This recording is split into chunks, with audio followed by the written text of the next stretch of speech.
God is good and that's his nature. And then tunaongeza nini? Wow. I'm truly humbled to be here before you. It's always a great and enormous pleasure to be invited by Equity Foundation to speak to you. Over 1,000 strong, eh? And you know what I want to do? I'd like to bow several times before you. Can you allow me to do that? You don't want me to bow before you? Why? We bow before and of course we honor God, isn't it? But you know, in some cultures, like the Japanese, I think, when they meet one another, most of the time they may not shake hands, isn't it? What do? They just bow in front of one another. I think it's a way of honoring the spirit in each one of us. And that there's a reason why I'm really thrilled to be standing here addressing each one of you. You know why? And why I feel I want to be like the Japanese, just to bow a little bit in front of you or before you, just to honor you. Do you know why?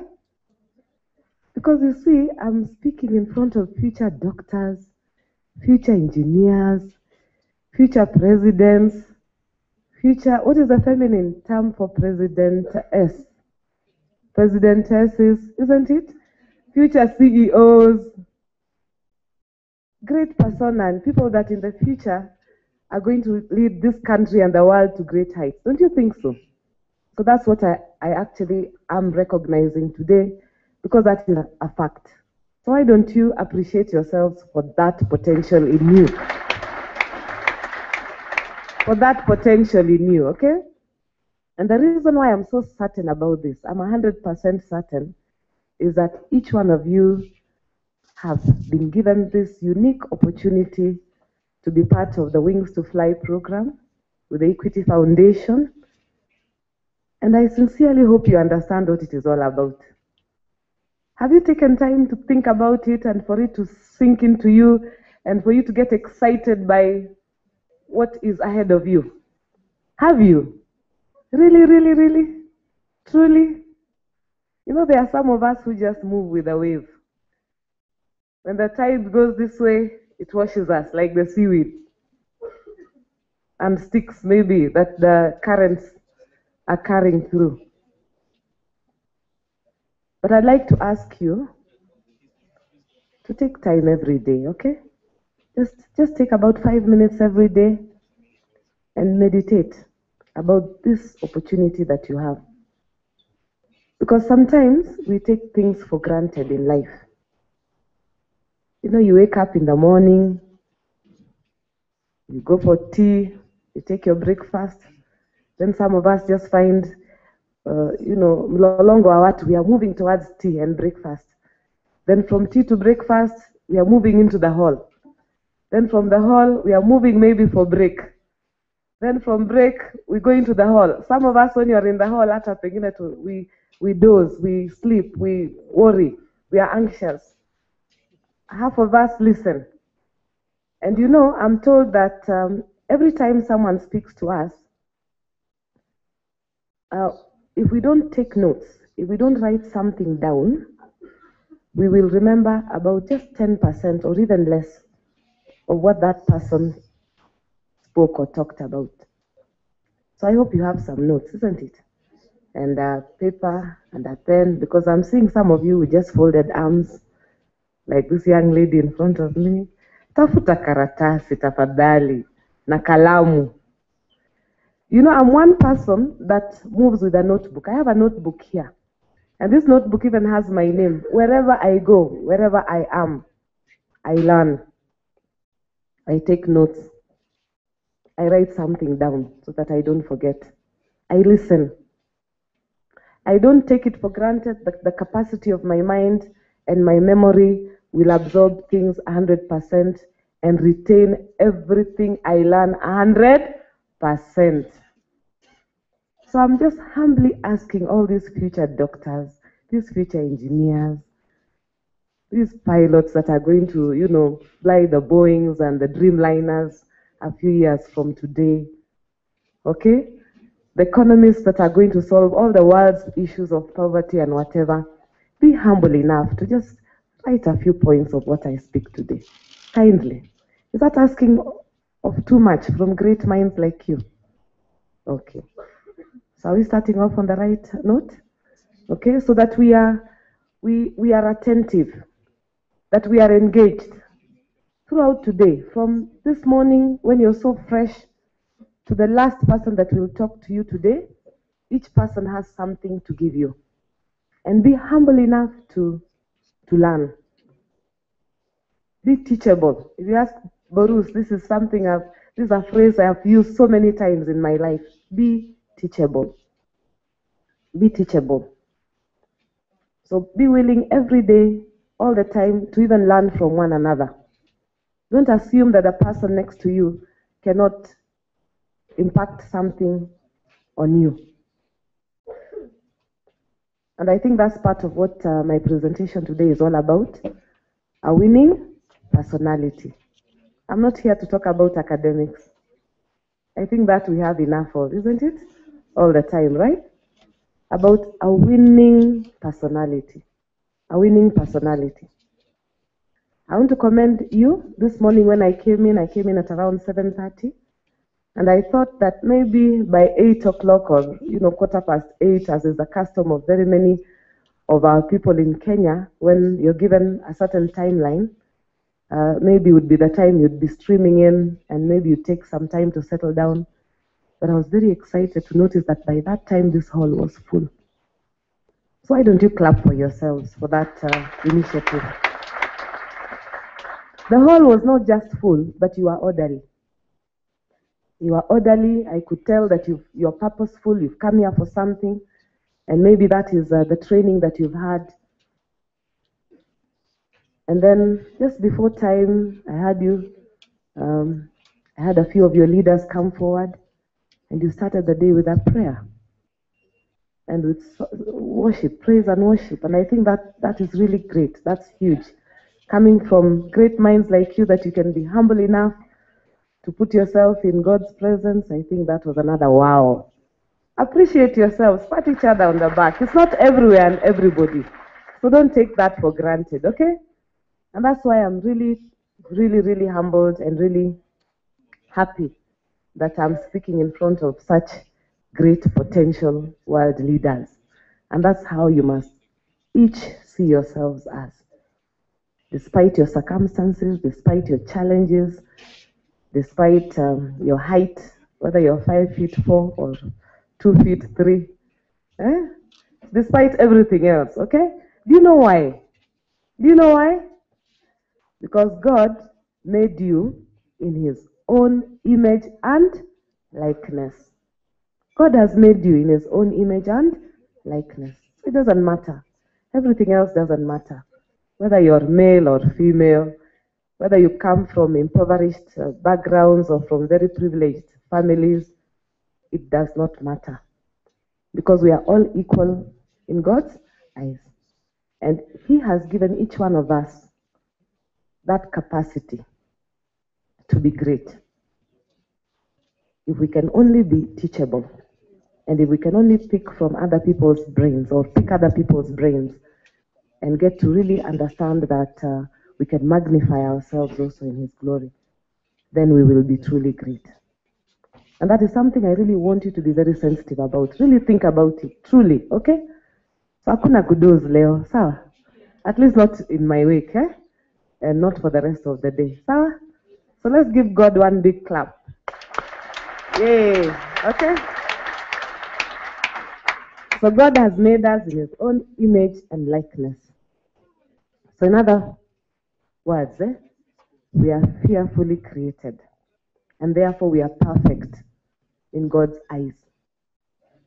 We are perfect in God's eyes. But sometimes in our own eyes, the way we look at ourselves, our self-image, the way we think about ourselves, we may not think that we are great. We may not think that we are made in the likeness of God. Sometimes we think we are so imperfect.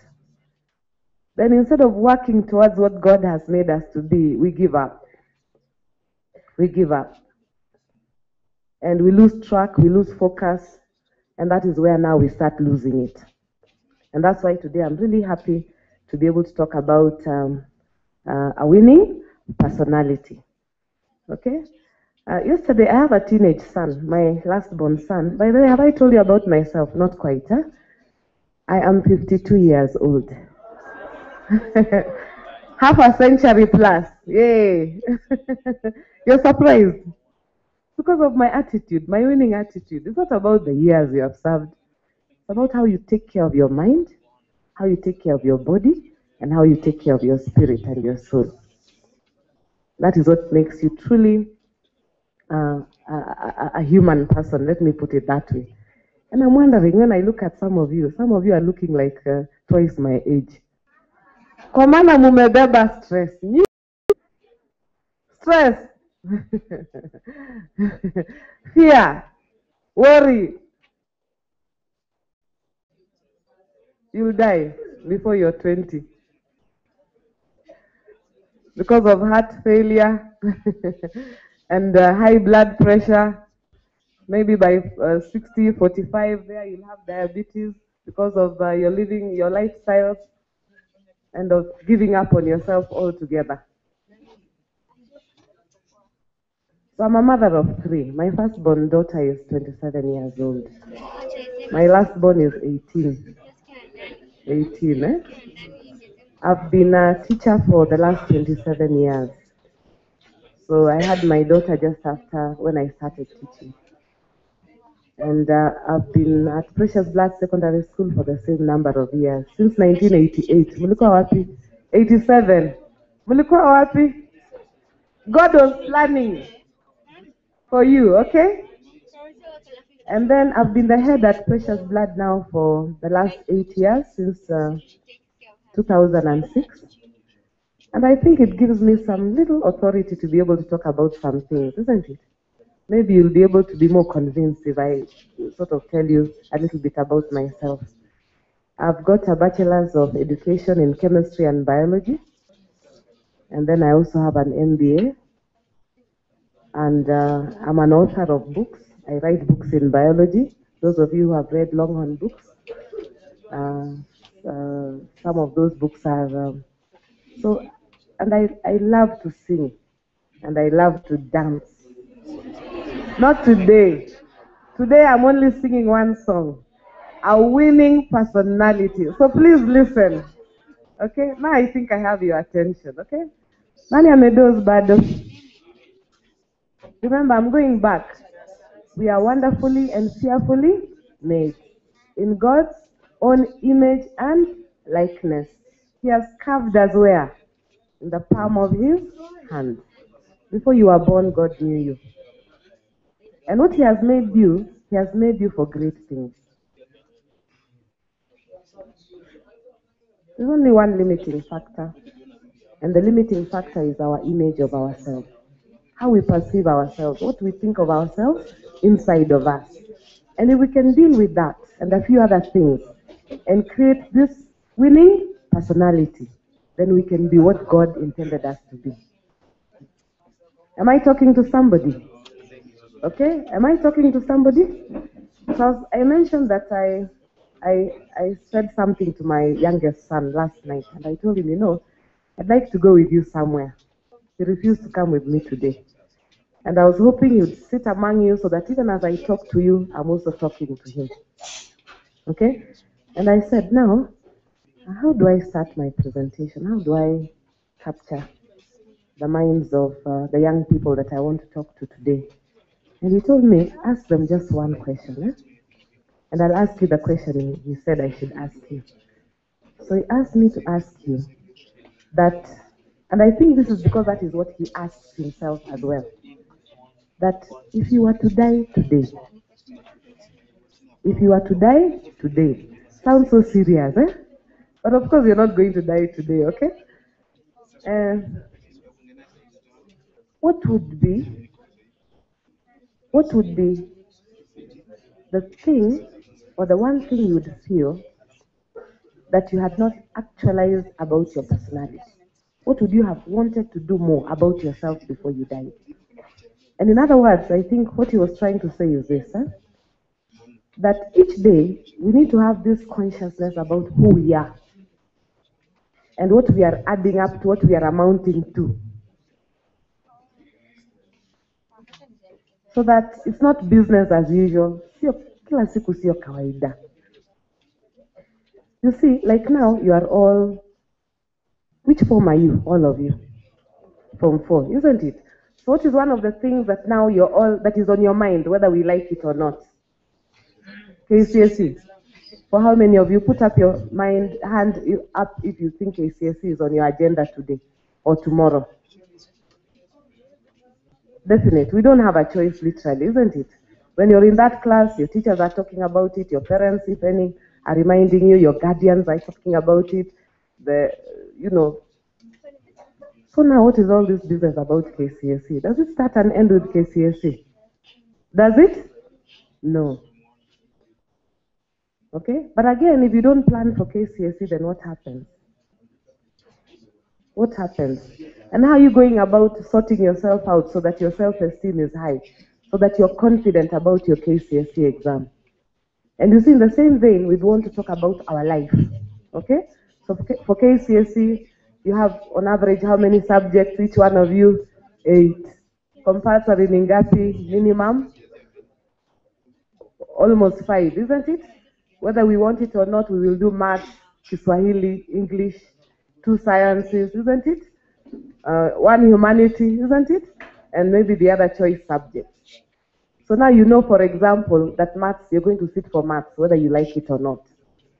Now, how are you building your confidence in maths? Okay, at this time, and you may not say that you're going to be able to do everything from what you are taught from Form 1 to Form 4. But you must have a plan, a strategy. Usually I call it troubleshooting in school. So you list all the topics that you have troubles in. You list them. Maybe there are 5. Then you pick each one of them at a time and you do something about them. Maybe if it is indices, you go and look for your maths teacher. And you humbly tell the teacher, Mwalimu, I didn't get this in this. Can you just explain it to me? It will take about 30 minutes. The teacher will teach you, okay? Are you with me? Are you with me? The teacher will teach you. Then you will do as many practice questions in indices as possible. My students tell me they use a book called KCSE Made Familiar. You know the book I'm talking about? Then you do problems. You know, these are just questions from past KCSE papers. Then once you've done all those problems, you have some, you're confident that now indices you can do well. And then what do? You tick off indices, right? You have shot that trouble down by doing something about it. You had a problem in indices. You have not left it. You've done something about it. Then you go and do the same for another topic and another topic and another topic and another topic. So if there were 5, what have you done? You've cleared your problems in maths, isn't it? So how do you feel about how is your confidence level in maths? Better, isn't it? Then you keep doing, and then at least, if you sort out all your problems in maths, then your confidence in passing mathematics increases, and you can start being convinced that now you can get that A in maths. And you can do the same for all the other subjects. Sawa? Now, why am I using academics as an illustration? Because I want us to use the same when it comes to our personality. Okay? Now, the word personality comes from, I think, an Italian or Latin term for mask. You know what a mask is? A mask is something you can put on your face to maybe, a barrier between you and other people, a mask. But you see, in theater, usually masks are put on faces to hide the real person. Do you understand me? But from the word person and to typify who you are, to like illustrate or to exaggerate the person that you are. So if let's say I'm a happy person, I'm a happy-go-lucky person, then I would wear a mask that maybe had a big smile like that of a clown. So it's typified or embodied who and what I stood for. Do you understand me? So if we move from that word persona and mask, and it typifying somebody's personality, then we are saying that your personality is about yourself. Personality is about who I am. And it has three aspects, and I just want you to note them down. Can you note them down? There are three aspects of personality that I want to discuss today. One of them, what I would be, as a person, I would be all about would be my character. So my character traits personify who I am. My character personifies who I am. Secondly, my behavior traits, how I behave. My behavior traits also are an indication of who I am, the person that I am. Are we together? And the third one, my attitudes. My attitudes. Attitudinal aspects of who I am. And those are the three things that make you know about your personality. But today we want to talk about a winning personality. A winning personality. Because if you have a very strong and winning personality, then you will always excel and succeed wherever you go. And it doesn't matter whether you are, working somewhere in an equity branch or working somewhere, whether you are at home, whether you are at school. Those three aspects of who you are what will carry you through your life. And I think that's why my son was asking me, ask that question. Because at your age now, maybe at an average age of 17, 18, maybe these are things or these are traits that we are still developing. They are not automatic. You're not necessarily born with all of them at a very high level of development. So you must consciously work on them. The way, are you listening to me? I'm a teacher, so I have to keep checking that you're alert. You must keep working on them the way you work on your mathematics and your chemistry and your English, so that you also get an A in these particular three areas I'm talking about. So it must be something deliberate, something you cultivate, something conscious, something you think about every day. And therefore, you need to be sensitive when people are talking to you. How are you teaching yourself to be able to improve in all these three areas? That's why I talked about being open-minded and being teachable all the time. At my age, I am extremely teachable because I learn every day. I learn every day. Okay, now before we go into that, there's something I want you to copy. I'm going to read out to you. Ready to copy it out? I think we agreed at the beginning that hakuna kukunja mikono. So if your neighbor doesn't have a pencil, mwambie aenda akatafute kalamu na alafu arudi. Awache kujikokota kwa maana yeye sio mzee Kobe. Mrs. Akata ndio mzee Kobe. Sawa? Okay. Your smile is your logo. Your smile is your logo.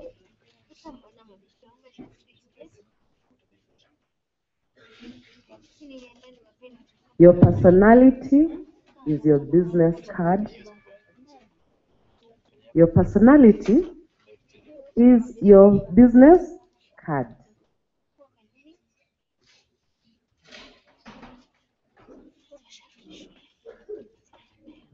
How you leave others feeling, after an experience with you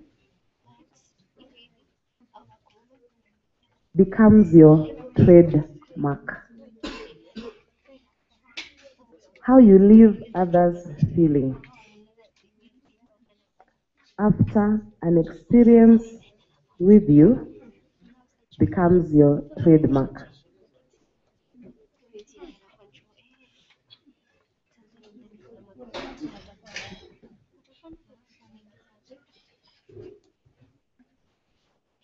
Now, I don't know whom I can accredit it to, but I think if you look it up online, you may be able to know who this can be credited to. Are you together? Okay. Now, I'm giving you very many dots. And at the end of the day, I hope we can be able to join all these dots so that I'm making sense. But I want to go slowly because, like I said, every time someone talks, we get 10% from what they talk about, unless we write it down and unless we keep meditating on the things that they say. Amsha mwenzako kama ameanza kudozi. Tuko pamoja? Tuko pamoja? Sawa. Okay, your smile is your logo, your personality is your business card, how you leave others feeling after an experience with you becomes your trademark. Let's read through this together. Your smile, personality is your business card. What?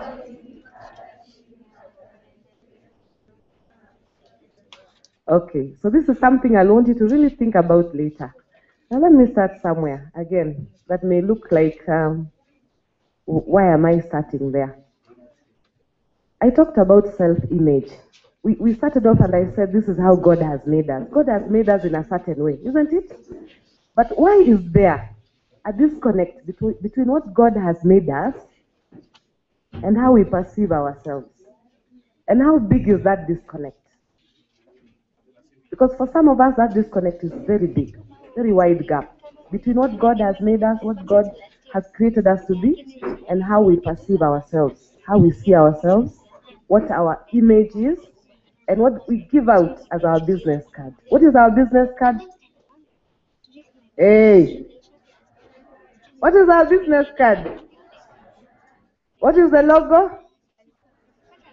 How many of you have that logo that is a smile in any day? How many of you smiled today to anybody? Wengine mnakaa tu uso sijui kama stone face. From morning to evening, stone face. From January to December, stone face. You have no joy in your life. You have no joy. Maisha ni ngumu, maisha imekulemea. Unaona tu like, God, why did you even make me? And yet God made you in his own image and likeness. Why me? You're a victim of circumstances. You're in poor me corner. You feel like life has given you a raw card. So your logo is not your smile. So what is your logo? Wengine logo ni gloomy face, stone face. Tuwatambue. Hebu watambueni kama wamekaa karibu na wewe.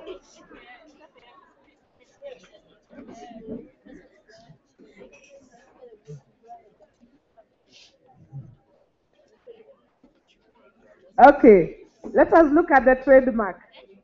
The trademark, Trademark. How did you leave somebody feeling yesterday and today and the other day?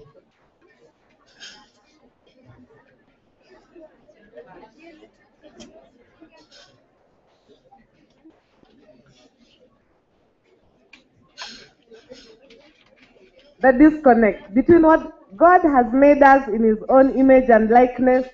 We are perfect. God made us perfect. But what do we see ourselves as? Inside of me, what is my self-image? Is it a positive self-image or is it a negative self-image? Why do I see myself positively? Am I happy that God has given me health? Am I happy that God has put me in a good school? That I'm with Equity. I have an opportunity to become great. This future doctor or engineer that Mrs. Akata wants to bow before like the Japanese to appreciate. Lakini wewe mwenyewe unajionaje? Unajionaje?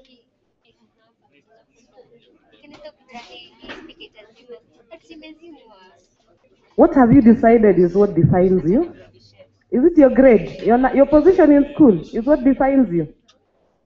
Whether number one or number last, is that what defines you? No, isn't it? How maybe your people around you treat you? If they treat you badly, then what do you think about yourself? So if you're angry inside of you, you are annoyed and angry all the time. What do you give out to other people? What do you give out all the time to other people? You project what you feel inside, isn't it? So you create tension around you. You don't see anything good around you. So what is your trademark in such a situation? How do you feel other people? How do you leave other people feeling? Angry, isn't it? Angry. Is that a winning personality? No. Is that a winning personality? No. Now I want you to write down. Just this is for your own consumption, okay? Divide your page into.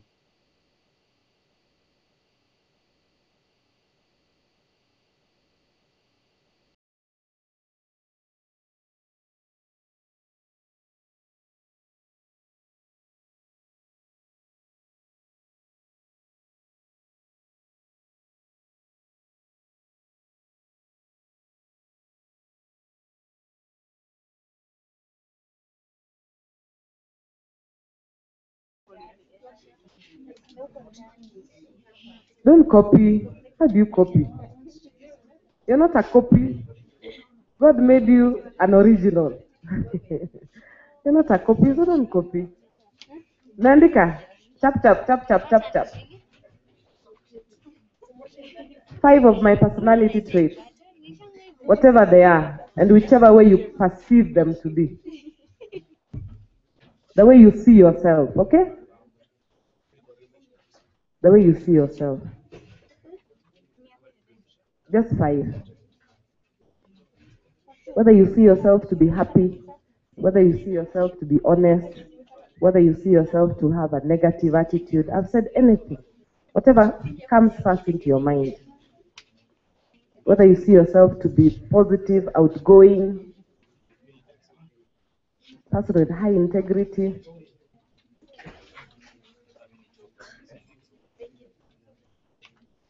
Maybe you're very kind, or anything that you see about yourself. Okay, 5. Sawa. Right, on the right side, how other people see.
By now, should have made the other person feel more comfortable.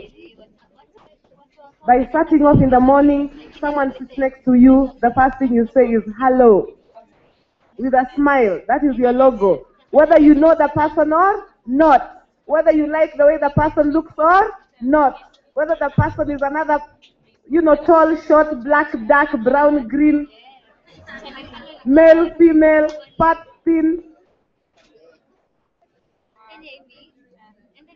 That is what I'm talking about today. It's not about the A grades you get and you will get. Because one day, when you're the CEO of Equity Bank, you will have to meet so many other people that you have never known or that you do not necessarily like, but you must engage with.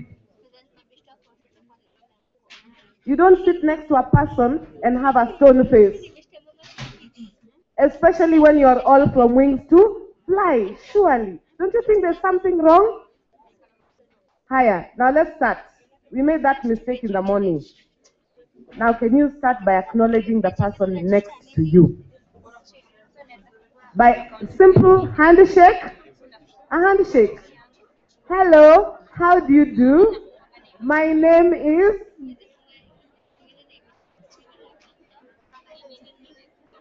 My name is...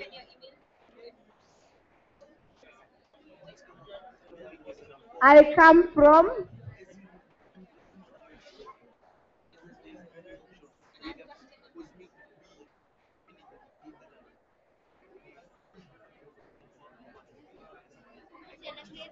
Some of you are still sitting with stone faces. What is your logo? What is your logo?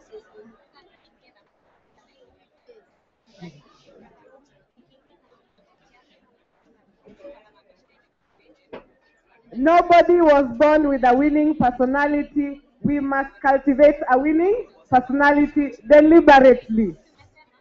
Hello, am I talking to someone? Thank you. Okay. We have to be well socialized. You know, some of us have been poorly socialized by our home environment. Some of us have been very well socialized by our home environment. School is supposed to help you improve that socialization, and Wings to Fly program should enhance it. And then for the rest of your life, keep building on it. So that one day, when you're the CEO of Equity Bank, you are well socialized and you have a winning personality and you can be able to mingle with people. Very simple. Yesterday I tried an experiment with a smile thing. Hello? Aya, maybe before I go to stories, so that I keep focused because of time. Now, can you swap? Now that you know the other person better, can you exchange those pieces of paper I gave you?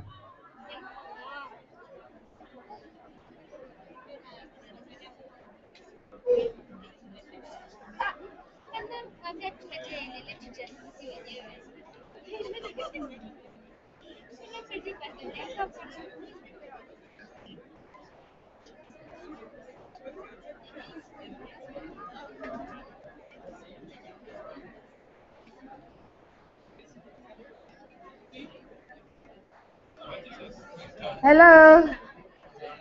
Hello? Exchange, swap. Not, some of you are swapping too. You're jumping one line behind you and then swapping behind. I said exchange with the person next to you, whom you have met today, who is neutral, whom you said hi to, and whom you remembered that your logo is a smile. Ay, ay, ay, ay, ay, ay. I think Wings to Fly has a big job to do. With respect to personalities, we all have issues. We have issues. Some are only giving girls. Some young men are only giving young women. And young women are only giving young men. And there's a young lady next to you and you're a young lady. Kwani? Kuna nini?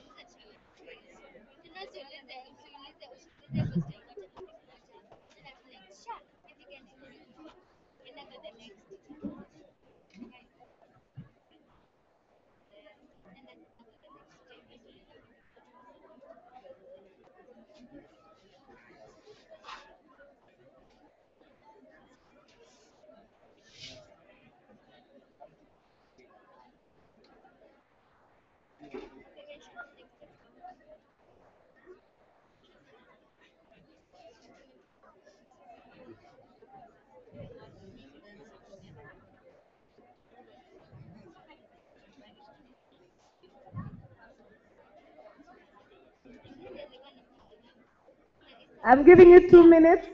2 minutes. Starting now.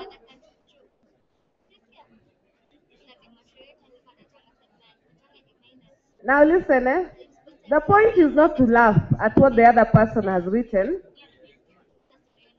The point is to see whether what is on the left side and what is on the right side is the same, or whether there's a disconnect. Are you together? 1 more minute.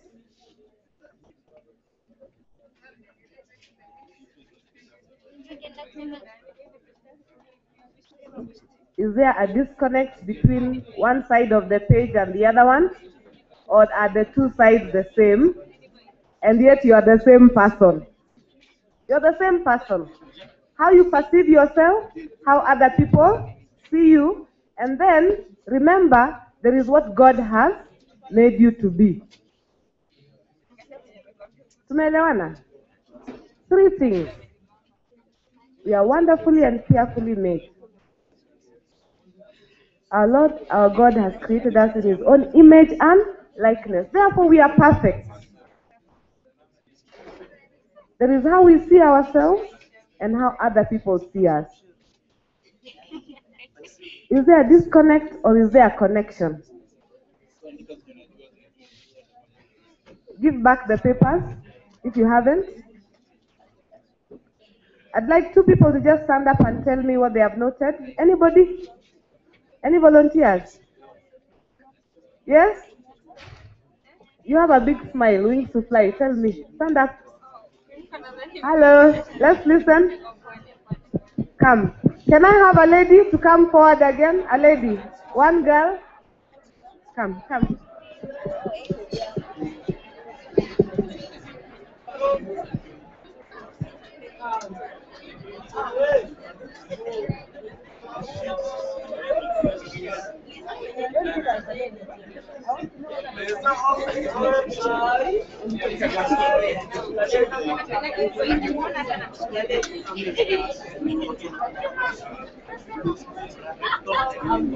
All right.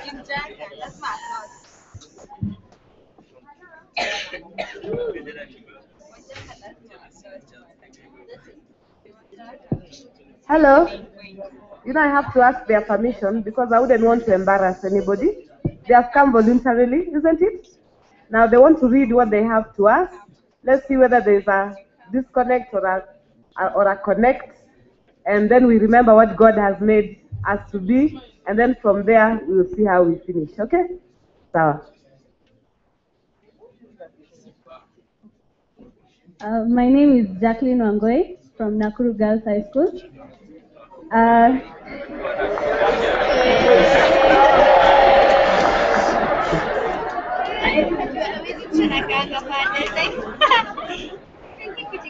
I hear Nakuru inavuma leo. Aya. What I think Please about... listen, Please listen. Please listen. What I think about myself, I'm industrious, generous, a loner, cooperative, and a good role model. What other people think about me?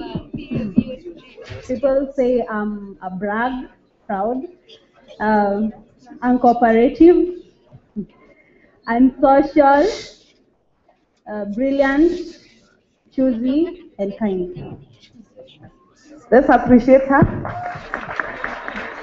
So is there a connection or a disconnect between how you see yourself and how people see you? Disconnect, isn't it? And I think that's almost for each one of us. And then remember I said, there is also what God has made us to be. And you may find there is still a further disconnect. And by the end of today, I want us to work to close that disconnect. Okay? Thank you very much. Next. Okay. My name is Timothy Monde, and Nakuru Boys High School. So, what others are saying? You said you're from? Nakuru Boys High School. Oh, okay. So, about me, I can say that I'm hardworking, I'm a prosperous leader, humble, wise, confident, happy, and I have integrity. That's how he sees himself, okay? And it's only fair because each one of us has our self-image. And I'm happy that what I'm seeing here are very positive self-images, at least 90% of what they are giving. I wish somebody would come and give us the opposite, but maybe we may not have the courage. Okay. What other people see of you? Okay, what my fellow colleagues and my fellow students in our school and even other people in the village say about me are, one, they say that I'm very talkative.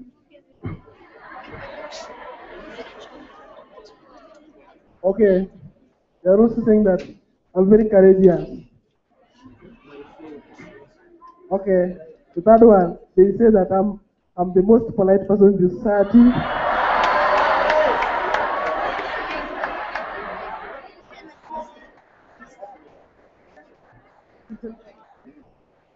Okay, the fourth one, they are saying that I'm the most supportive person in Kenya. Okay, continue. That is what other people tell him. Yes. Then, If you didn't tell him too bad, maybe you could have added more. Okay, so let's give him time, please. We don't have so much time. I only have about 30 minutes to wind up. okay, then another one, they are also saying that I'm ambitious boy. Then another one, that I'm also loving. Yeah? Okay, the lastly, they say that I'm also someone who is having high capacity of understanding. Thank you.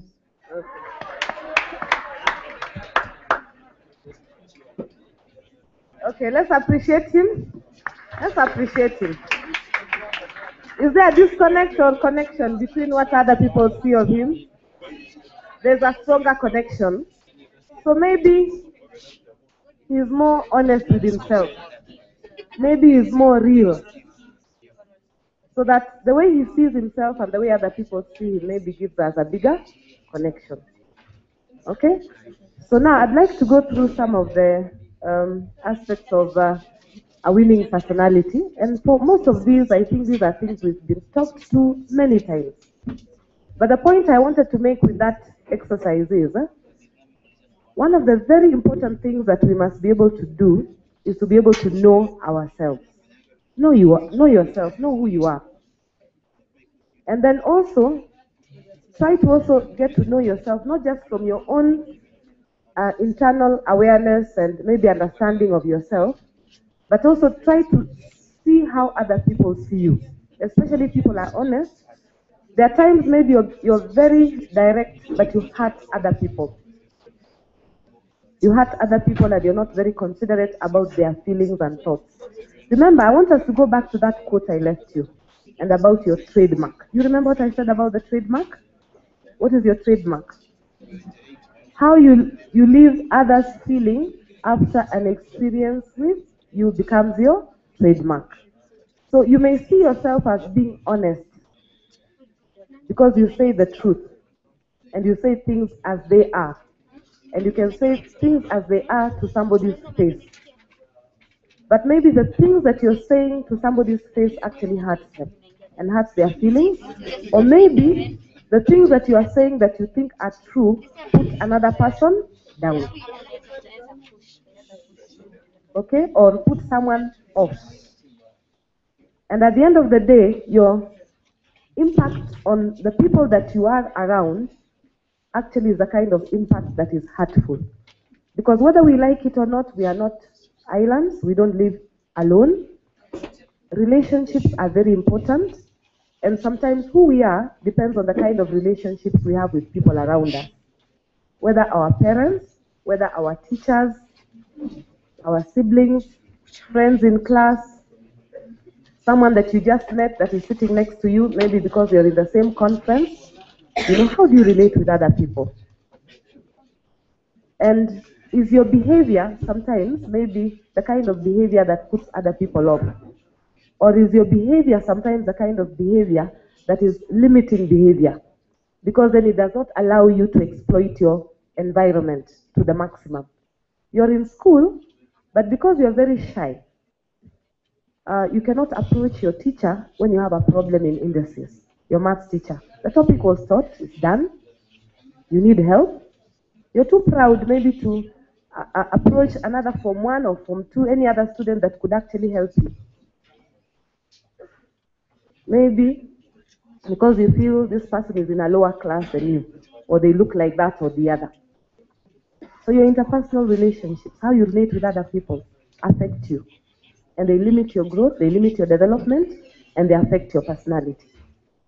And sometimes even the way you're just, maybe a job interview, for example, when you've got all the grades, you've got your A grade from top to bottom, but the way you conduct yourself in an interview, the way you carry yourself, your personality, is a kind of personality that maybe makes people feel this is not the right fit. This is not the kind of a person we can employ. But maybe you may have got a B+, and your personality is so engaging that the people who would like to employ you prefer you, because there are aspects and attributes that you have in terms of your character, in terms of your behavioral traits, in terms of your attitude to yourself and other people around you that make you now the preferred candidate. And that's why this topic today, I think, is very important. And today maybe may just be, what I'm doing today is just to provoke you to think about those three things, to provoke you to see if you can build on them, so that at the end of the day, you actually magnify that God has made within you.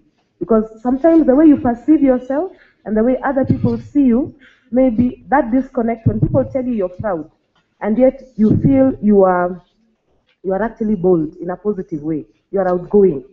You want to engage other people. But maybe the people around you have also their own limitations, and they can't cope with you. So because they want to put you down, now they try to suppress what is already positive in you. And then maybe you try to fit in. And in so doing, again, you create a further disconnect from what God made you to be.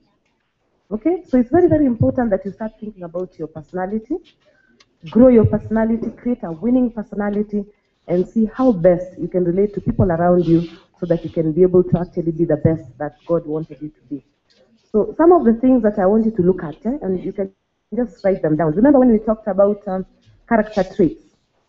And these are things that you know, people have talked to you about these. Teachers have mentioned this before. You've heard them in church.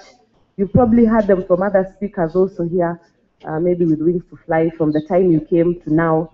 We are talking about, first, number one list under character traits, whether you like it or not, is integrity. Integrity. And integrity is about values.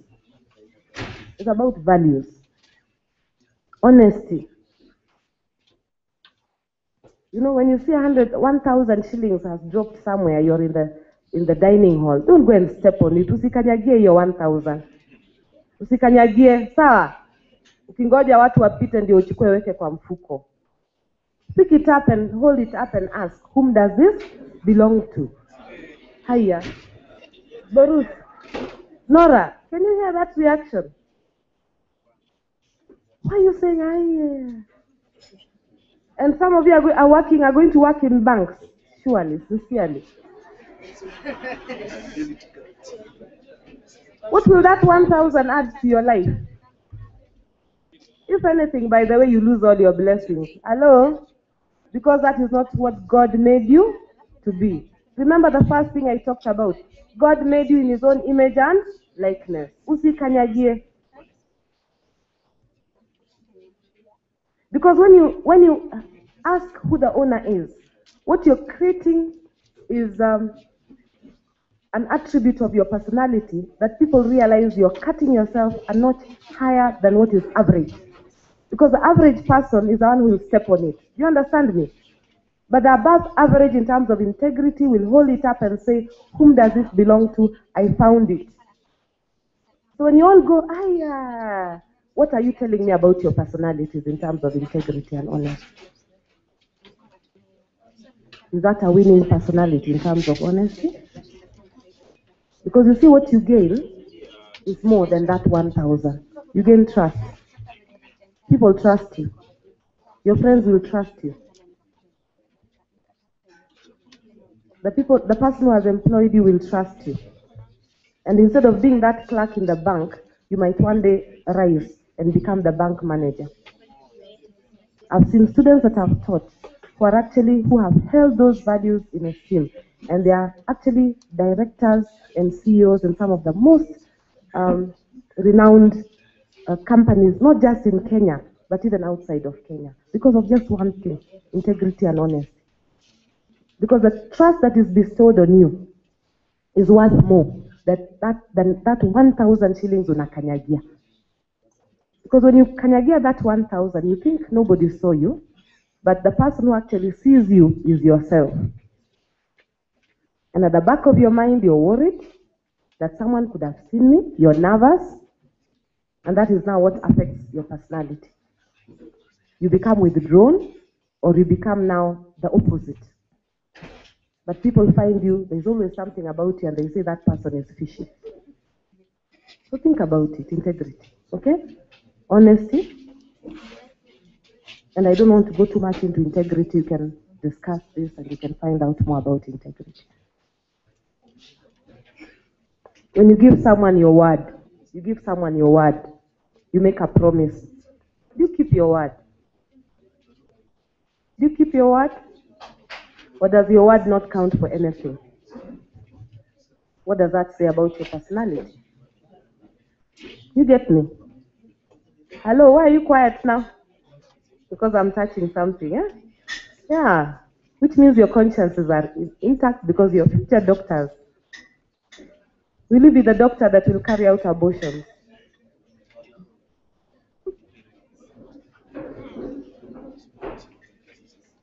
Because that's about integrity, don't you think? Yes. Who carries out the abortions? The doctors. Intelligent young people and older people, but with no integrity.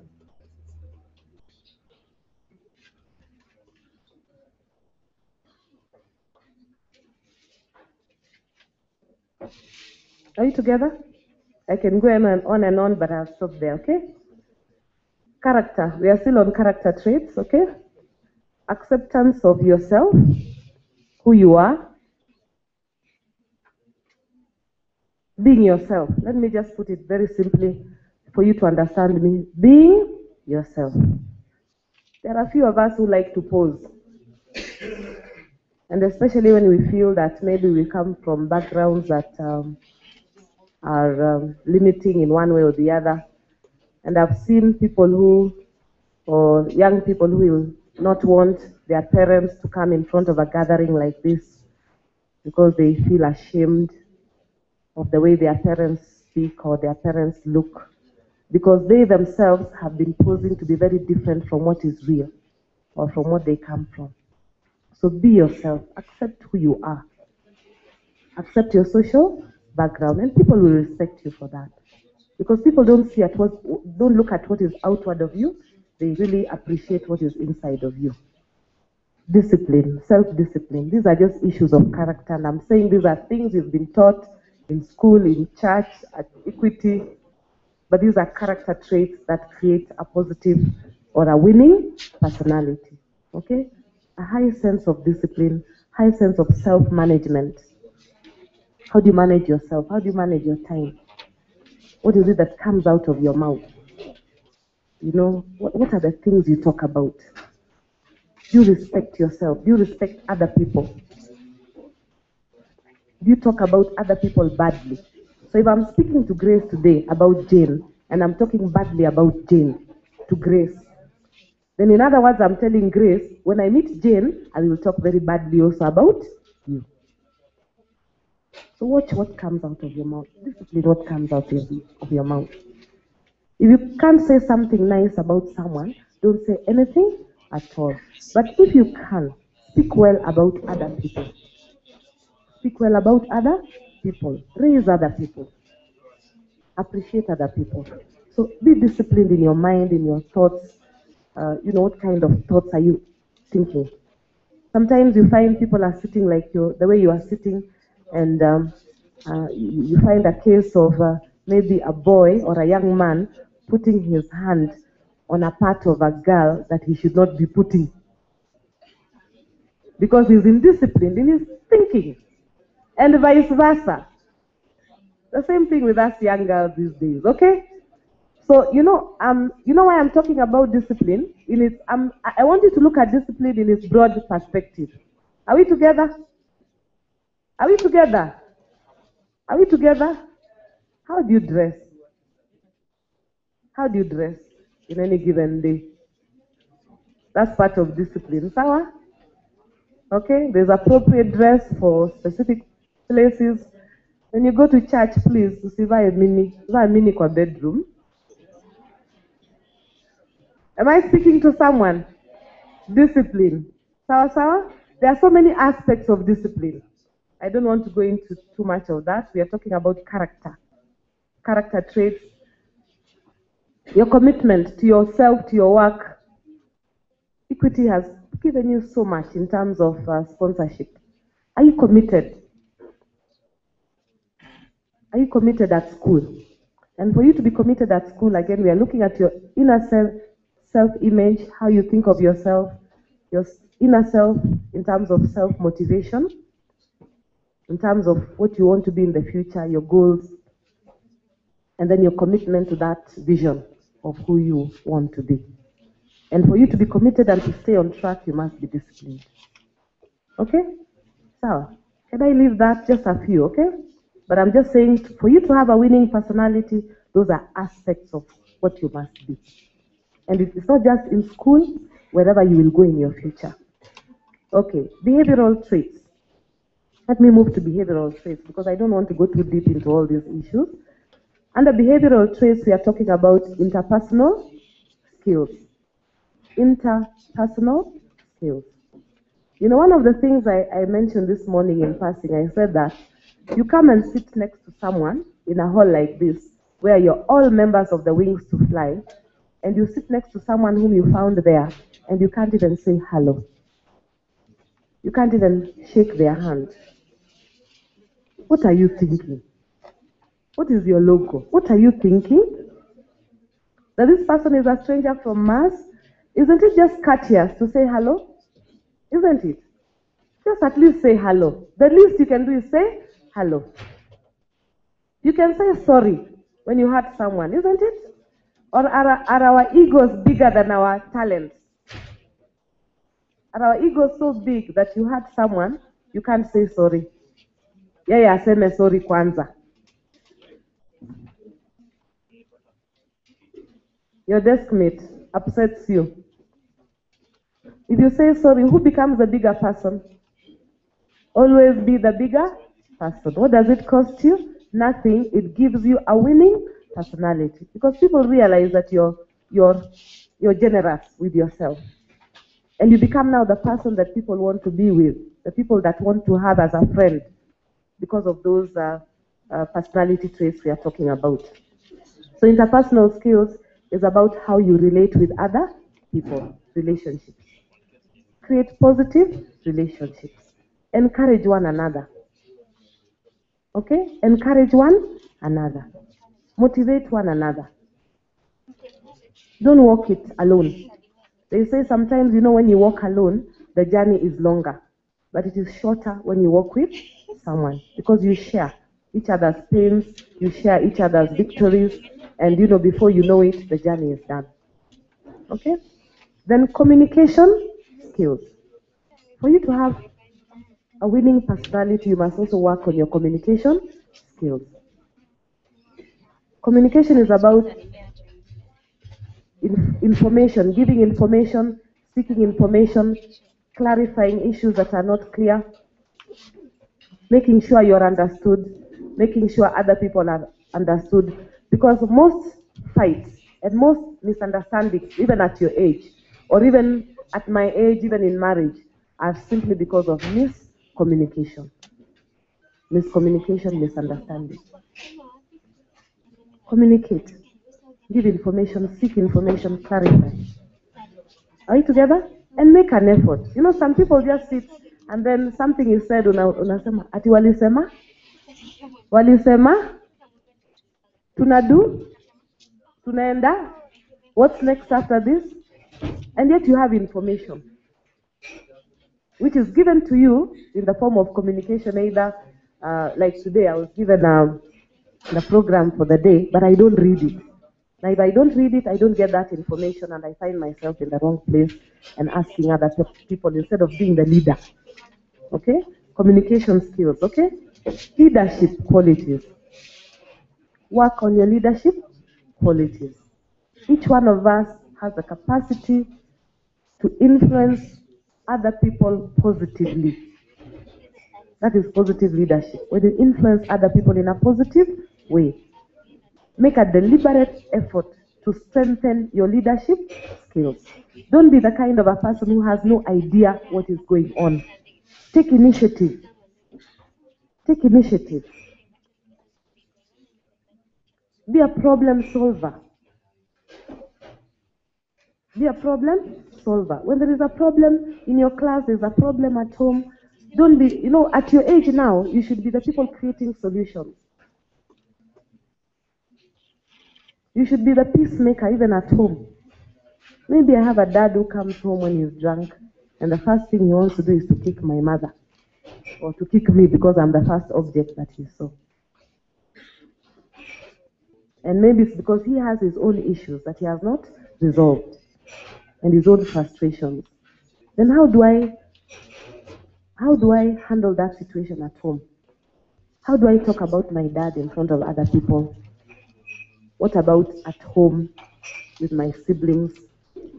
Do I tell them to, maybe wachaneni tu na dadi, unajua dadi ako na stress. Tumuondokee.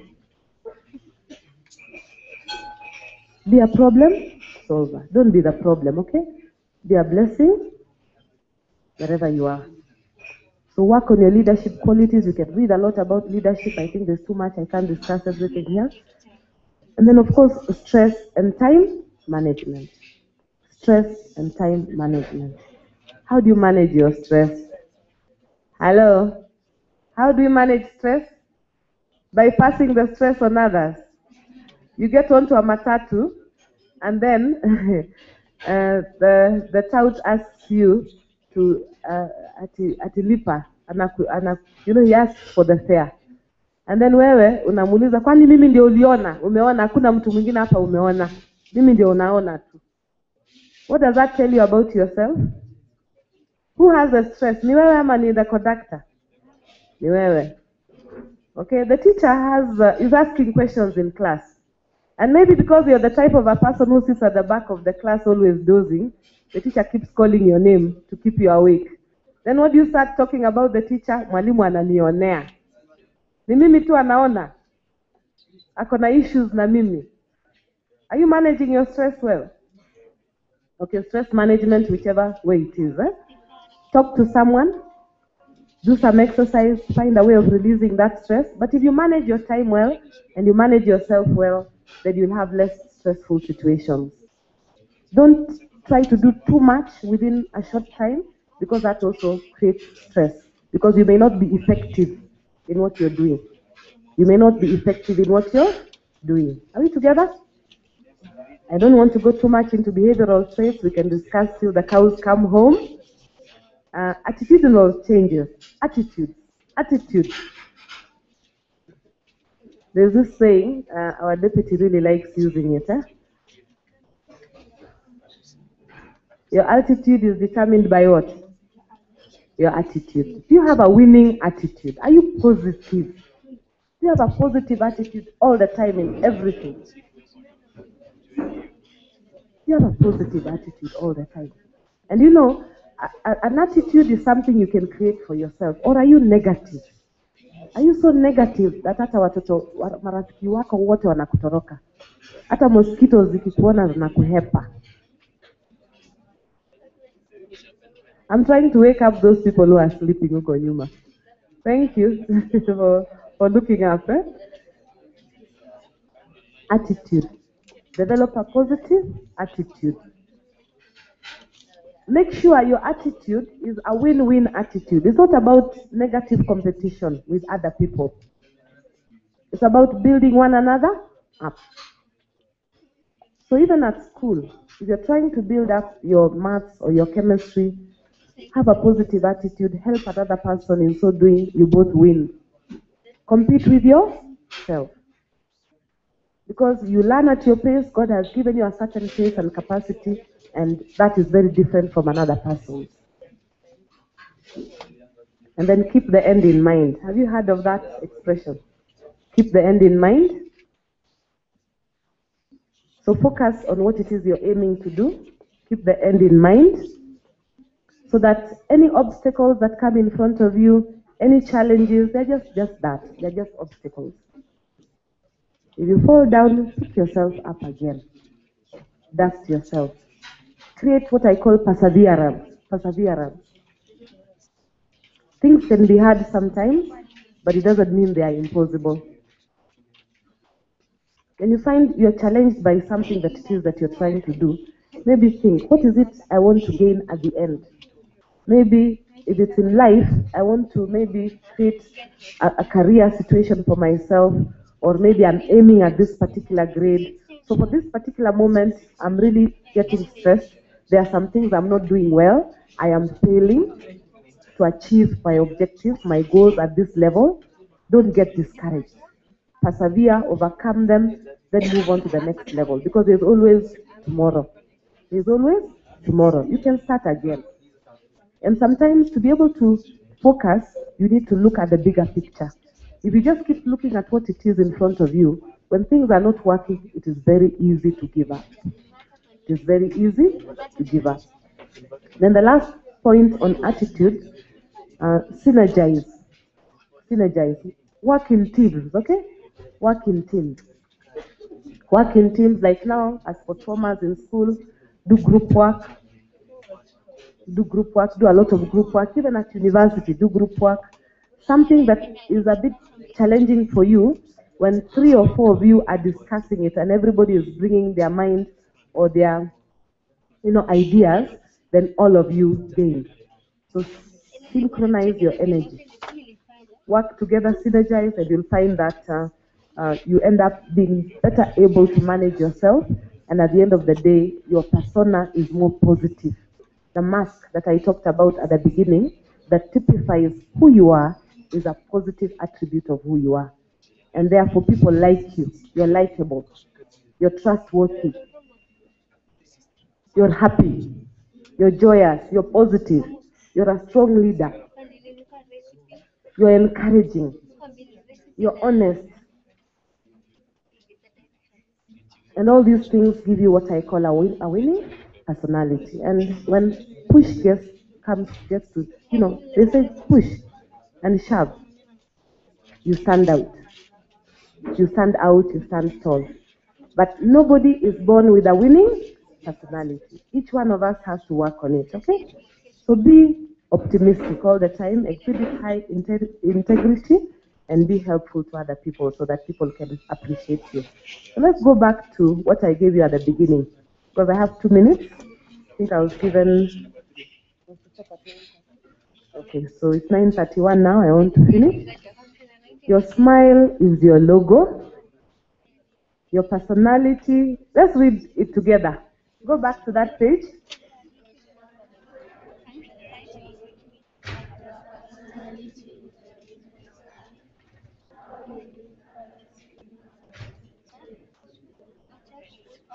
Okay. The first one, I think we talked about it. Your smile is your logo. That one is clear, isn't it? Then the last one was how you leave others feeling after an experience with you becomes your trademark. There are some people who have negative trademarks. People just say, "Huyo ni mkora. Huyo ni mkora." Have you heard such people being described? It's like that's a trademark, isn't it? Huyo ni mkora. Or that is a very good person. Huyo ni mtu mzuri sana. Those are like summary. They summarize what the personalities of these people are all about. Okay? Now, there's this middle one. Your personality is your business card. So imagine that as you're sitting where you are, you're in a business conference in which country or town in the world do you want us to use? New York.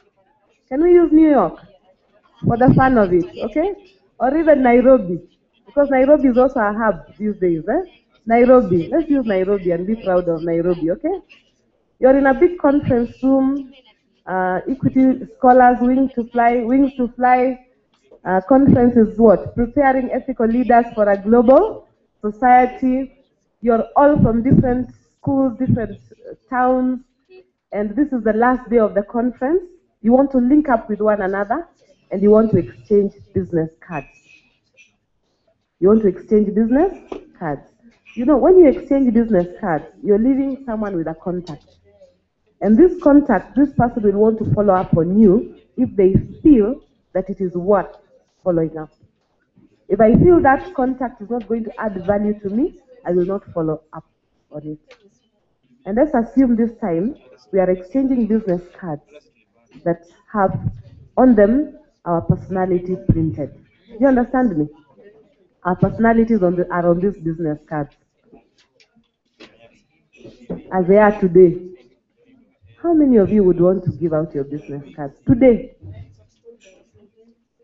But maybe after we have discussed today and you have thought about these things and you have meditated and you have worked on them, after maybe a week, 2 weeks, 3 weeks, let me ask, how many would want to give out their business cards? How many of you would want to give out your business cards? Thank you. I think I got to some people. Okay, after a year, how many of you would want to give out your business cards? After a year, who would be very confident to give out your business cards? From today onwards, up to a year. You know, there are some hands which are not going up. So I'm wondering whether I'm not communicating. Or you have no business cards to give. Ama ni kuchoka tu. Ni kuchoka. What does that tell you about your personality? Perseverance. Did I talk about perseverance?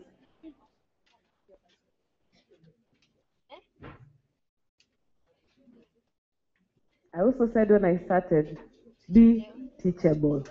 Have an open mind, be willing to learn. Who thinks they have learned today? You know, don't be apologetic. Weka mkono straight hivi. Good, thank you very much. So I'd like to stop there. Your smile is your logo. Your personality is your business card. How you leave others feeling after an experience with you becomes your trademark. Okay? You're very lucky because you have all the resources that can make you have a great and a winning personality. I want to wish you all the best. God bless you. Okay? And remember, we are all created in His own image and likeness. Let us strive to create personalities that reflect what God has put in us. Okay? Work hard on it. I also want to wish you all the best in your KCSE exams. Okay, work hard. Do the check-off. Remember what I talked about? Troubleshooting. That is maybe a story for another day. But I think if you work on all those things, you will exceed. Thank you very much. Any questions? Sorry. Oh, yes. Good morning. I was watching and listening to our great friend and mentor, Mwalimu Jacinta Akatsa. And then I feared that she was concluding without giving you time to ask questions. So I was coming to request her to receive as many questions. Do you have questions for her? Okay. So I was coming to say that we are ready to have you for the next 40 or so minutes so that you can be more specific, more detailed. You remember what I was talking to you about? I have had you demonstrate that, but I would want you to emphasize that so that when wanasikia kama mimi sijiwezi, wajue wewe umeishi Kiswahili kimeishia hapo, so that they can know, so that you'll be able to know that there is none in you who is performing at a level where the principal has not seen them change themselves to be able to get an A. That's why I was coming. So thank you very much. And that's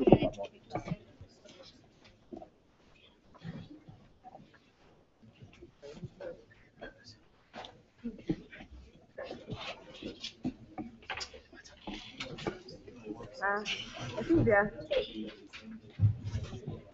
mics, eh? Sometimes I feel restricted by this side. I prefer to move around. This one makes me feel, teachers are used to wandering around the class, eh?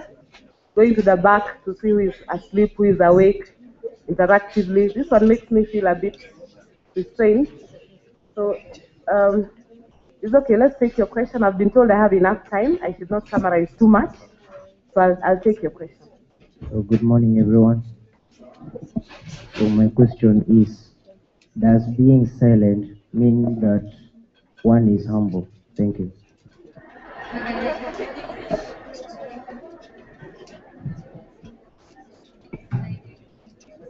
I'll take another question. Another question?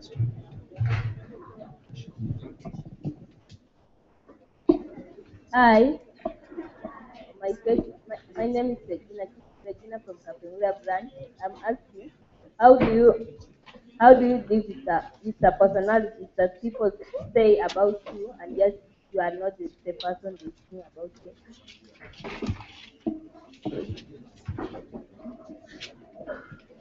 Hi, my name is Christine Cyprus, and my question is there something like personalities order where you appear to be having like 1,000,001 personalities in one? Yeah.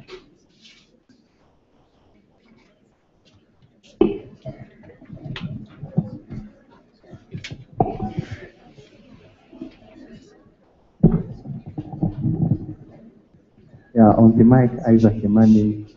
I'm Yeah, got a listening. voice. I'm listening. Eh? Yeah. So mine is on your character, maybe anger management. It's believed or it's true that those people who are so friendly, they jovial, they know easy to hurt. When they get hurt, they can do anything. Now, what happens, for instance, in a case whereby someone has dared you and has intimidated you, maybe wants to fight you, you're in a class or you're just somewhere outside, you're with other students. What do you do? Because at times you feel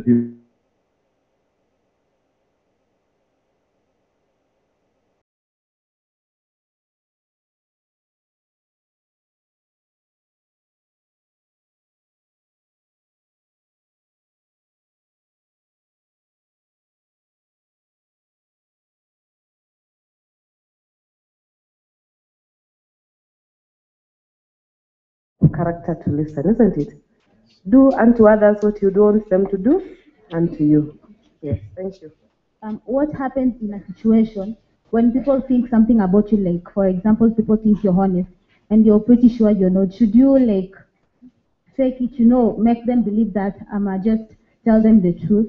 Then one might have a very nice smile but a very bad personality. Now, does the smile still stand to be the logo to that person?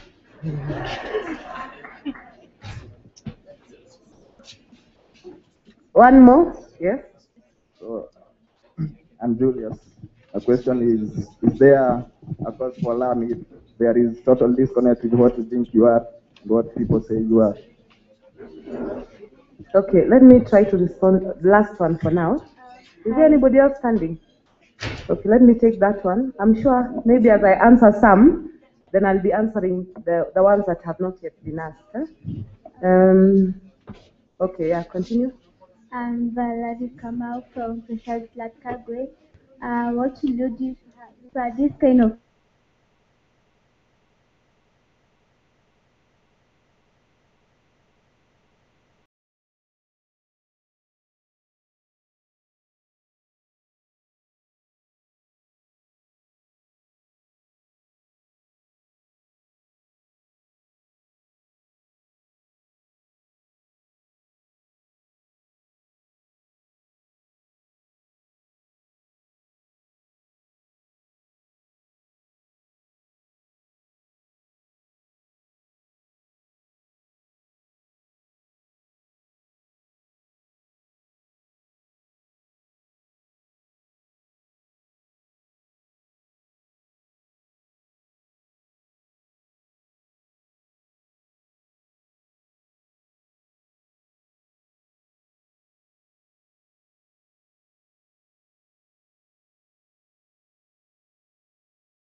because everybody is trying to impose what they think on another person.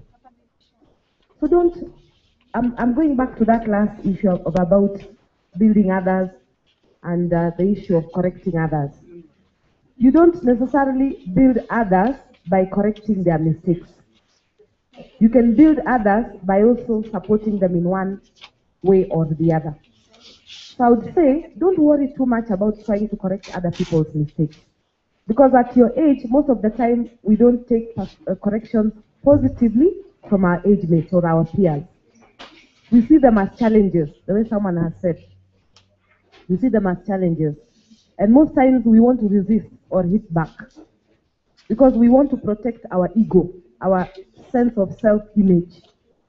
We are still working, we are vulnerable, we are trying to sort out our issues, and then someone else is also still trying to correct my issues, and they are correcting them in a way that again exposes my weakness to other people.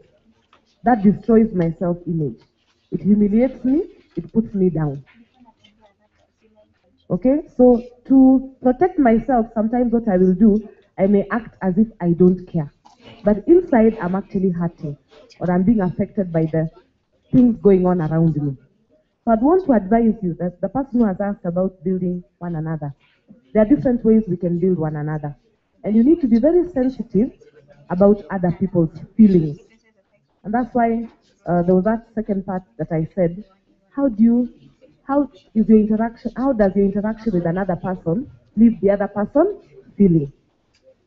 So if your interaction with another person is the kind of interaction where you're trying to correct without being sensitive to that person's feeling, you will leave that other person feeling hurt. You will leave that other person feeling bitter with you. So you're not adding value to them. Take time. Try to really understand what other people are all about. Let not your correction or correcting the other person be an issue of competition, competitive sort of ego building, where you want to show where when you're mjuaji. You're the one who knows, and you're the one who is like the righteous person. You know, humility and being humble is about doing things in a very quiet way. It's not about being silent. So I'm sort of answering these two questions. Being quiet does not necessarily make you humble. Do you understand me? Humility is about respecting other people and being sensitive to other people's needs, sometimes even before your own. And being appreciative that there are other people who could be better than you. And I'll just give a very simple example of humility, very simple. You know, there are times you will find that maybe people have gone to a conference or a room. And maybe I think, now because I'm Mrs. Akat and I'm the principal of Precious Blood, I should be the one to come and sit here. Do you understand me? But I don't know who else has been invited in that particular forum. Don't you think? Maybe the president has also been invited. Na mimi ndio nimeenda kaa mstari wa mbele. You understand me? It's because my ego is bigger than my brain. I'm not thinking. My ego, I'm feeling very important. So humility and humbleness is just about how do you feel about yourself. It's not about whether you're quiet. There are some people who are very silent but very arrogant and not humble at all. Do you understand me? Humility is about magnifying others before yourself. That if I have maybe a cup of tea, that maybe this cup of tea I can give my sister before I take it. And I will not die if I don't take that tea. I've magnified the other person. Humility is about maybe in class, I can see that there is a girl in that class that doesn't have sanitary pads when I know I have two. And very quietly, without even anybody knowing or that person knowing, I can leave those sanitary pads in that girl's desk or in her bag and not even talk about it. I've magnified the other person. I've raised the other person. Do you understand me? It's not about shouting. It's not about being quiet. It's about how do you see other people in relation to yourself. Do you magnify other people? Are you getting me? So I hope I've answered that question on silent versus humble. Have I? and also the question about building each other. You build each other in very many ways. By giving yourself, giving your time. You don't necessarily build each other by correcting others. Sometimes you create antagonism. If you correct the other person in a humble way and in a kind way, without exposing their weaknesses to others, then they'll be more receptive to you. And they will listen and they will appreciate you. Okay? And then we have about, there was this question about personality disorders, whether there is, okay, we are not doing psychology today and counseling psychology. So we are not talking about, maybe some of you have read about things like split personality and schizophrenia, and you're wondering that maybe you may be having multiple personalities. No, that's not what we are talking about. We're just saying that we have so many characteristics in us because we are growing. We have so many characteristics. Today I'm joyous, tomorrow I'm sad.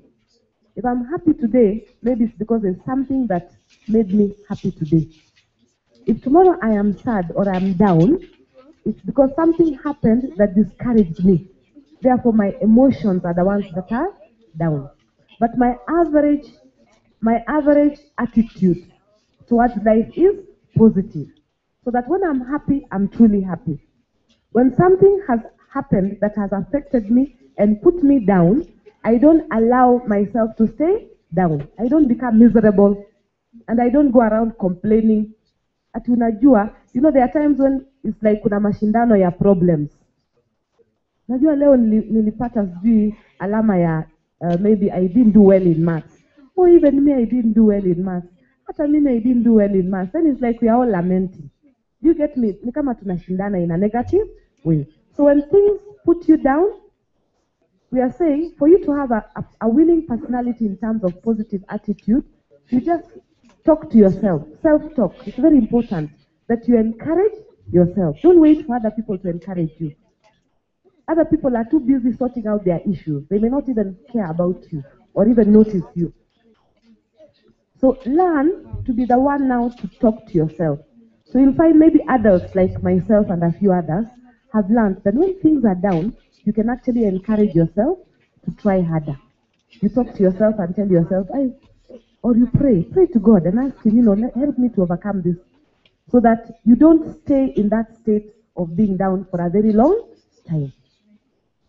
Okay, so that the issue of having multiple characteristics or traits in terms of maybe emotions is such that when you have positive emotions and when you have negative emotions, you work your negative emotions to become positive, and then on average we are saying you are a positive person, despite the fact that you go through very many personality issues.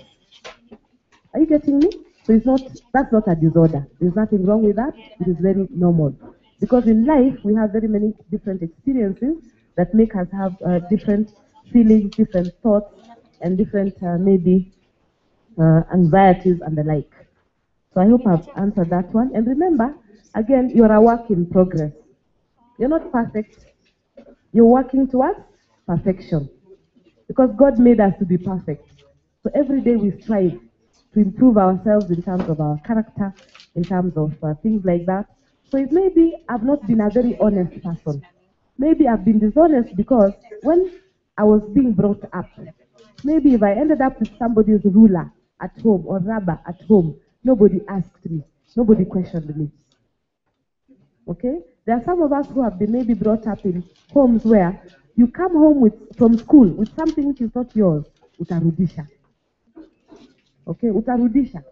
And whoever is the one who is bringing you up will not take any nonsense like that.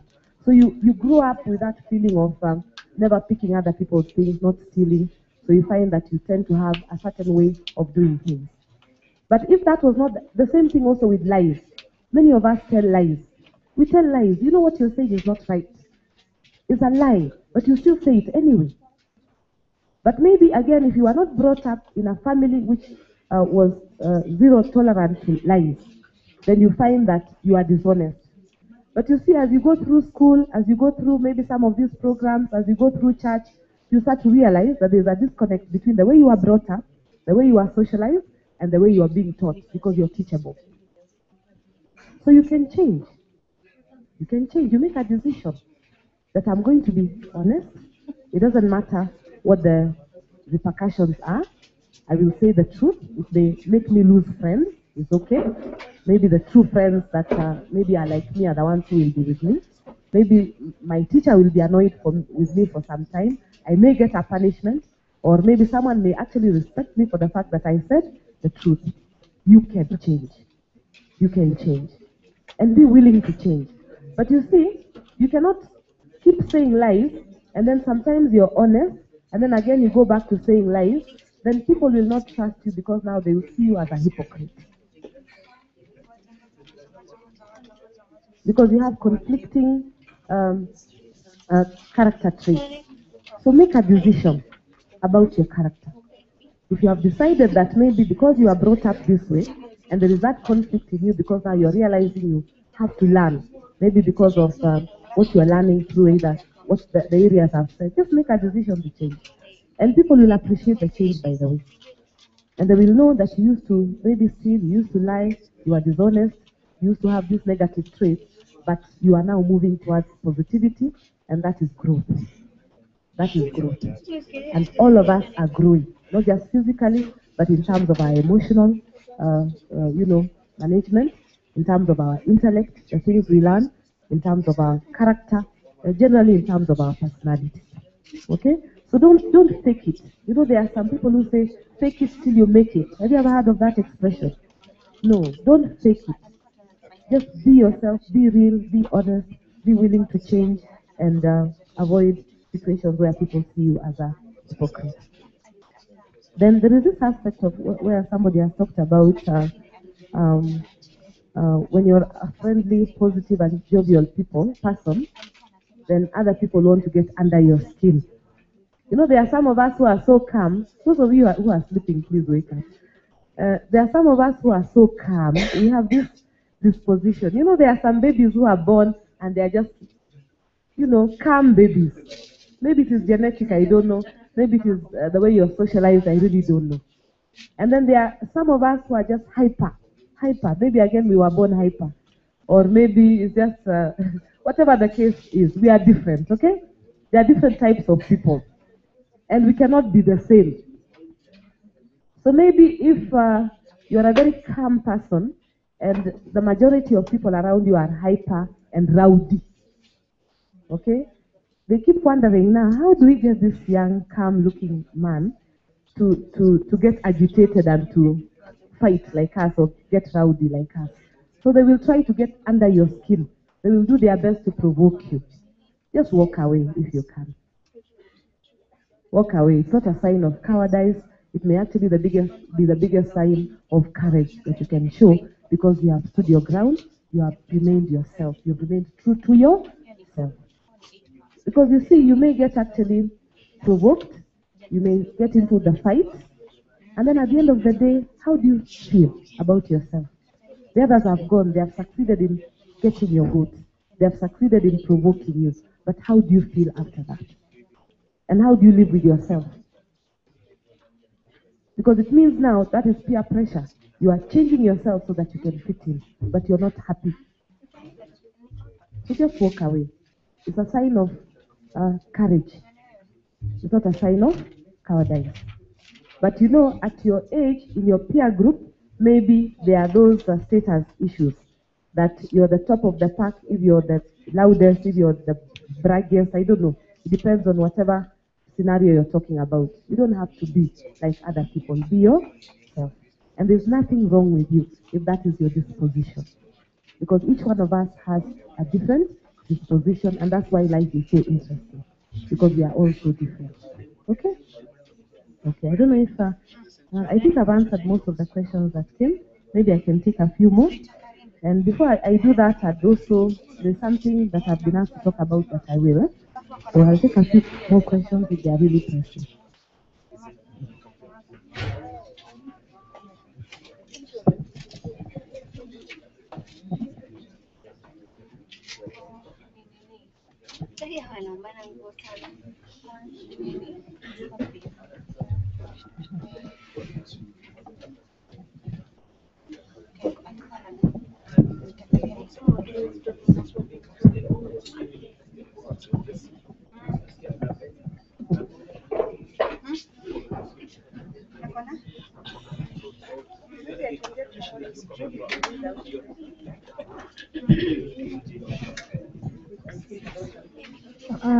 One might have a very nice smile, but a very bad personality.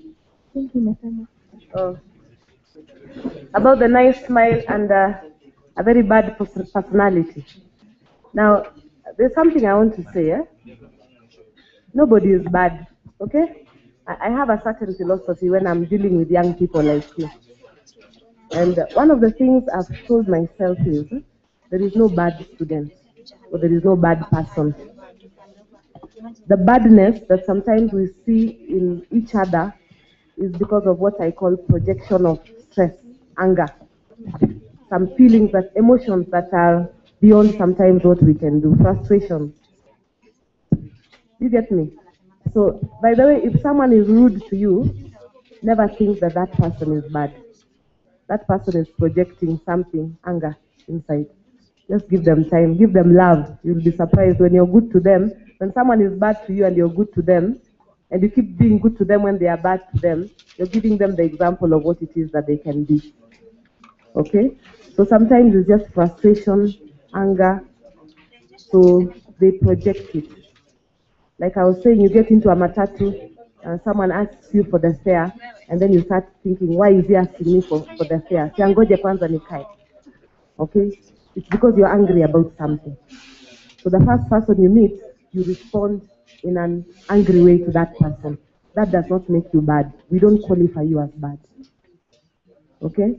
And there are some of us who will smile even when we are so frustrated, and the frustration inside of us or the anger inside of us is making us hurt other people and do things that are contrary to our nature, and therefore give other people the perception that we are bad. In fact, you may be the one actually thinking you're bad. Other people are just avoiding you because they can't deal with what your emotions are. They can't deal with your anger. They don't know where it's coming from. You're saying bad things. You're saying hurtful things. You're mean. You're maybe cursing. That's just an expression of what is going on in you. Maybe what you need is to get someone that you can talk to so that the thing that is really disturbing you is sorted out. A few of us, when we are really going through something bad in terms of an experience, we can't understand why other people are happy. So we sort of project that unhappiness. And if that is what you're talking about, and at the same time maybe you're doing all those things, making other people feel frustrated, but at the same time you know you're a good person. You know that you don't mean to be mean. And then you smile. There seems to be a disconnect maybe between the way you're trying to present yourself and the way you are actually acting. This is what we were talking about. Now, you need to really take time, understand yourself. There are times we actually need to go for counseling. Go to someone else, talk to them about what it is that is disturbing you. Someone that is actually able to help you, an older person, a counselor, a teacher, or someone like that, so that you understand yourself better, and then you can reconcile your personality in terms of your character and all those traits we are talking about. Okay? So I hope I've answered that question. But don't judge yourself. And don't also put yourself in a position to judge other people. Because each one of us goes through what I call trials and temptations. Okay? And like I said, we are a work in progress. Salamia mtu, mwambie amke kama ameanza kudu. Mwambie that is not a winning personality.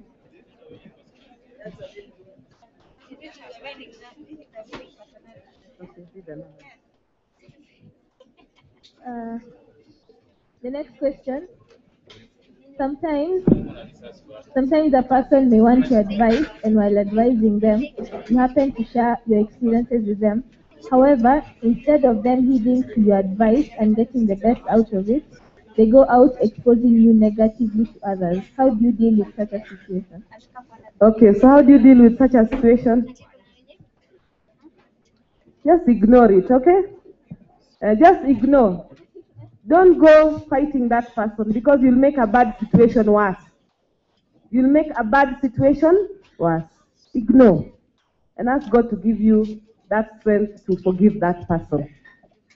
And then I would advise that, if you want to talk about your personal issues, please also choose someone who is trustworthy. And that goes back to character, isn't it? Yeah, it goes back to character. So those indiscretions, people who say out our personal things, that is a sign of a poor character. It's lack of integrity. And those are the things I've said we need to work on.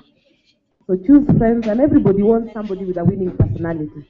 I want to share my personal things with a person of good integrity, so that they don't go and reveal my things out in public. So if I have low integrity, I have poor character, and I have a poor personality, then nobody will want me for a friend. People will avoid me. And that's why it's very important to have a winning personality. Some of these questions are as a result of maybe the opposite of a winning personality.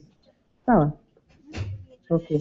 There's another question here that says, for instance, you are not religious at all, and at the same time, you do not do things that are contrary to God's will, and you are hardworking in your academics. Is there a chance you can fail?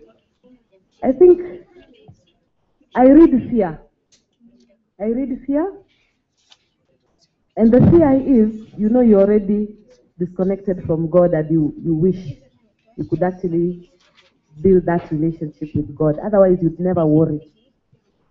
So you're answering your own question. I think do something about your faith or the lack of it. Build it. I'm sure you belong to a church, or maybe you're Muslim. They are teaching. You can read the Bible. Take it one step at a time. Build your faith so that you don't worry. I see fear here because you know that there is something inside of you that maybe there's a gap, something that needs to be filled. Talk to someone. Talk to someone. I don't want to give an answer to that one. Talk to someone and get advice. How do I overcome the fear of standing in front of a congregation and addressing it? The best way of dealing with that fear, actually do stand in front of a congregation and see what happens. My mother used to ask me, what will happen if you ask a question in class? Will the earth open and swallow you? If the earth opens and swallow you, then don't ask a question in class. So one day I put up my hand and I asked a question, and I waited for something to happen. And nothing happened. So that day my fear reduced a little bit. Then another day I tried again. Okay? You build up courage by actually facing your fears and doing something about them. So start by maybe saying something in class, in front of the class, in front of the form, in front of the assembly, then here, in front of the crowd of wings to fly. Okay? What should I do for me to become social with other people and improve my interactions? This is because I have been brought up brought up in a culture, and I want to change it. In fact, this is very true. Most of us are the result of our socialization when we were growing up. In our culture, mtoto mzuri ni yule anakaa kwa kona na aongei. True or false? Mtoto mzuri kaa, wacha kuongea, wacha kusumbua watu. Wacha kusumbua watu, usiulize maswali mengi sana. Sasa ni kimbelembele. What are the other things we are told when we are trying to learn? So sometimes these are the things that put us down and make us withdraw. But slowly by slowly, try to overcome them and see how you can gain courage. And like I said, start with the simple things. You come here, there's a person sitting next to you, just say hi, isn't it? Just say hi and see what happens. If they don't reply, it's got nothing to do with you. It's got something to do with them. Maybe they're just having a bad day. Okay? It's got nothing to do with you. Don't get discouraged. Okay? So it doesn't matter what your social background is, how you have been raised. Everything is about effort. It's what I want for myself. And the effort I make to actually go out of myself. Why didn't you want to ask the questions now you're writing them? Now it's getting boring, because now I'm the only one. Should one always cry when things are bad? Sometimes I get myself smiling when situations are bad. Is this a way of hiding one's feelings, or what is it? You're just human. You're just a human being. There are times when you really need to cry, then cry. Because crying is therapeutic. It relieves. It gives you relief. Sometimes when you smile, maybe you're just enjoying yourself and you're asking yourself now, why did you get yourself into this kind of a fix? Okay? So maybe it's like you're trying to give yourself some courage. It is quite normal. There's nothing wrong with that.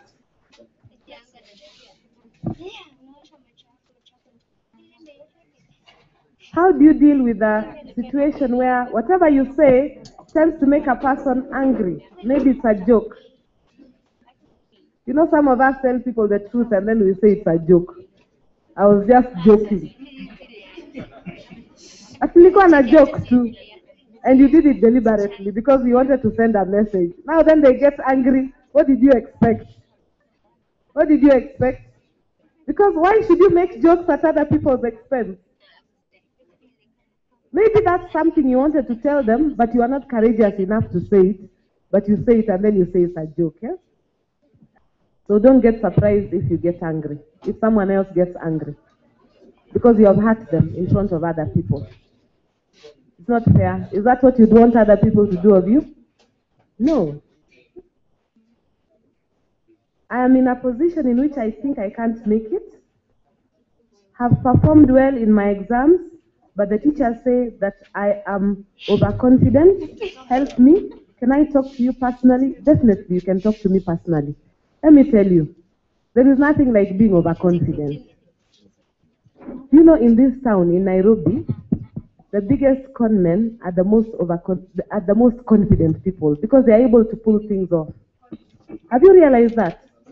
They'll walk up to you, they'll greet you, and then you start getting confused. You think you're the one who has forgotten them. You know, their interpersonal skills are very good. They almost have a winning personality except for the integrity part. The integrity, because they are con men. But they are confident. They'll come to you with a smile, they'll approach you with confidence, they'll tell you something, you'll believe them, you'll part with money, and then you're conned.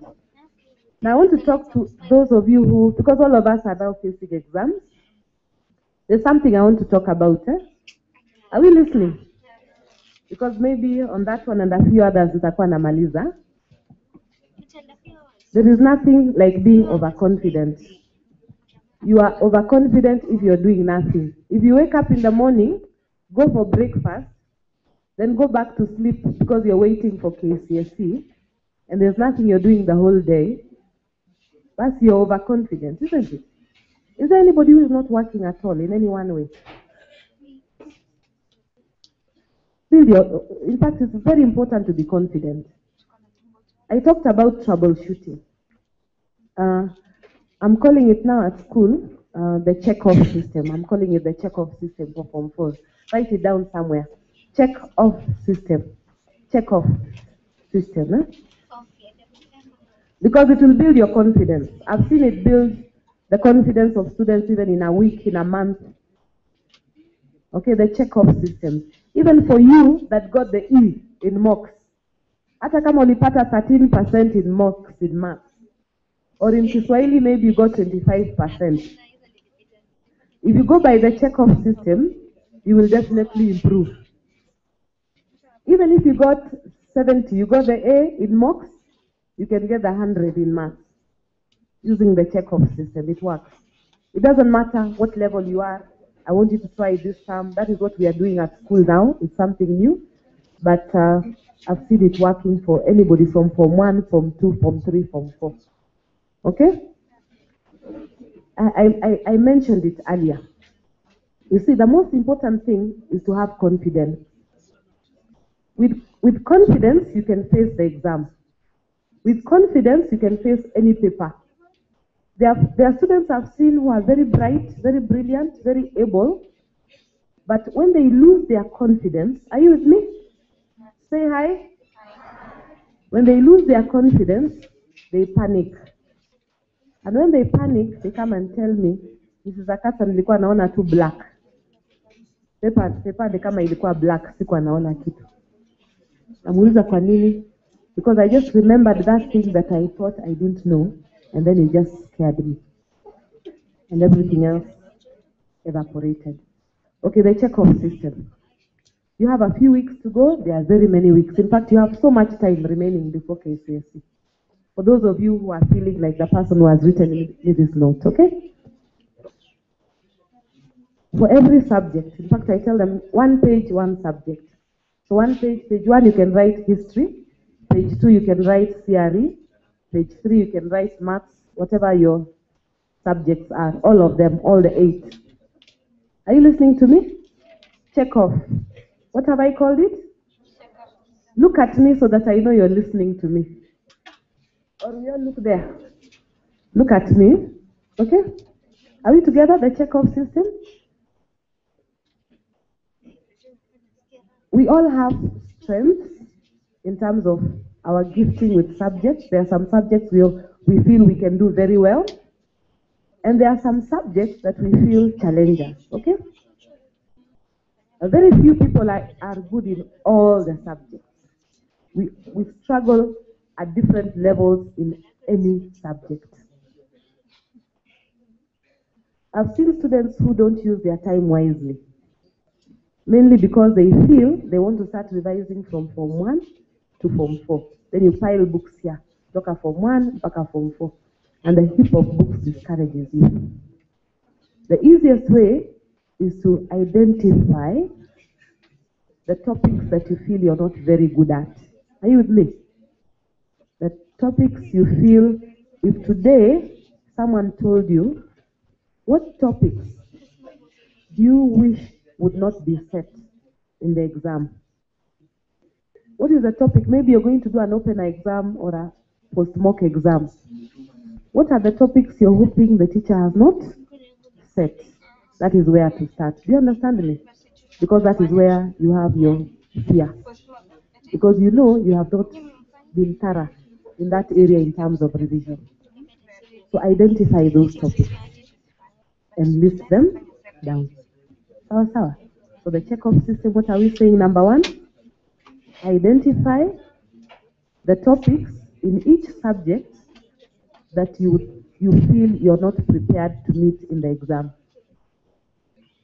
or to face in the exam. Are we together? Okay? First, just identify them and make a list. Okay? Then number 2, you're going to do something about it. And there are several ways that you can do something about them. So you're going to do something about it. And you remember when I talked about indices? Number 1, you can ask the teacher to teach you.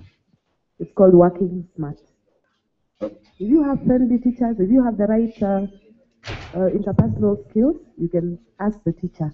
Just walk up to the teacher and say, Mwalimu, there's something I want to talk to you about. Even if it is the most stone-faced teacher in the school, take courage and just open your mouth and say that. Then the teacher will say what? Then you will say, there is this topic that you did not understand that you'd like the teacher to teach you. So the teacher will ask you when. Because you see the teacher is teaching other topics in class. So you can agree maybe break time, 15 minutes. Because indices will not take long even from scratch. At most 30 minutes, that's all you need in that particular topic we're talking about. So make an appointment with the teacher. We call it consultation in our school. And then the teacher will take you through. If you cannot get the teacher, maybe it is a topic in Form 2, isn't it? Maybe it is a topic in Form 2 that you have listed and the teacher is not available. Whom do you think can also teach you that topic? Who is the best person to teach you that topic? The Form 2. Are you listening to me? The Form 2. Nora Borussia used to go even to the Form 1. Nora, true or false? Yes. Because the Form 1s are the ones who have just learned it. It's still fresh with them. Or the Form 2 topic. It's just the Form 2 has just learned it, isn't it? Be humble. Go and ask the Form 2 to teach you. Because you too can teach the Form 2 something, isn't it? Let them teach you, or get another Form 4 who is good at that particular thing. But the most important thing is to do something about it. Do questions, past paper questions for practice, enough, then tick off that topic and it is done. You have reduced your anxiety in that subject by one topic, isn't it? Okay, then reduce the anxiety in that topic another day by 2 topics, then by 3, then by 4. What happens to your fear? What happens to your fear? It reduces. So that by the time KCSE comes round and that particular paper comes round, you'll have actually built your confidence. As your fear reduces, your confidence increases. You must do something about it. But start with those topics that you feel you ought to do something about them. Is that okay? So I hope I've answered that particular question, because you said that what was it? That I am in a position in which I think I can't make it. I have performed well in my exams, but the teachers say that I am overconfident. Maybe they are saying that you are overconfident because you are at 80% and you're not making an effort to find out why you got where the 20% went. You can do the 20%, sort out the 20% by consulting the teacher. Then the teacher will realize now you are actually working smart, and they will not tell you that you are overconfident. Because that teacher knows that there are some things that you have not perfected, that there are some things that you're still struggling with, but because you got maybe 70 or 80, you have become complacent. So they are challenging you by telling you that you are overconfident. Okay? So that's how I would want to respond to that, and maybe other related questions. Now let me see. Are there some that have not done?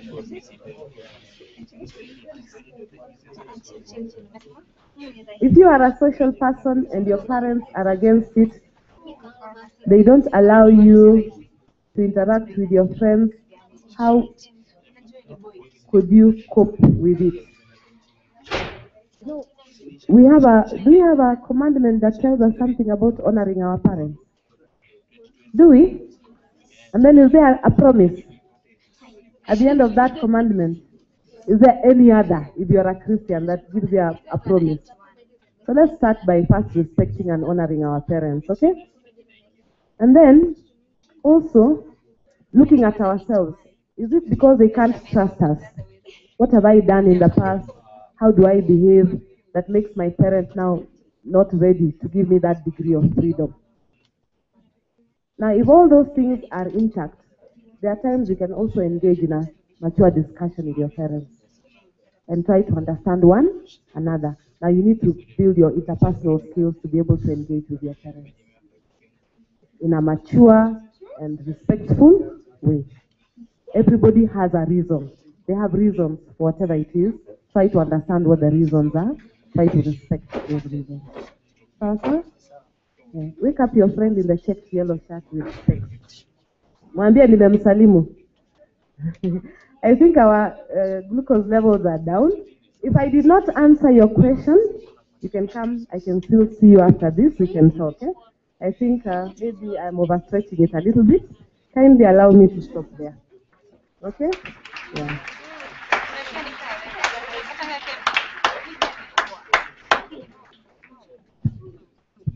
Pray. Always pray. There's something about prayer. It gives you peace. It gives you confidence, because you get to a point where you know you are not able to cope, isn't it? So if I know he's stronger than me, why should I struggle with a load that I cannot carry? Isn't it? So whom do we give those challenges and loads that we cannot carry? We give God. Then we get peace. Okay? And when your peace can come, then things, you can start again. Okay? I wish you all the best and God's blessing. Thank you so much, Mwalimu. Thank you, thank you, thank you. as I said early, as we began, you've been a resource to us and a blessing too. So thank you, scholars, also for engaging Mwalimu. And for vote of thanks, Mrs. Akata, I would like to invite two students who are now in the EALP, that is Equity African Leaders Program. And they've told me that they've really benefited from your counsel, your mentorship, right from the time they attended a workshop in your school, Precious Blood Reruta. So they've actually asked me to give them a chance to thank you because of that particular time and also the various forums you've been able to speak to them. So to start us off, I would like to welcome Caroline Yamari.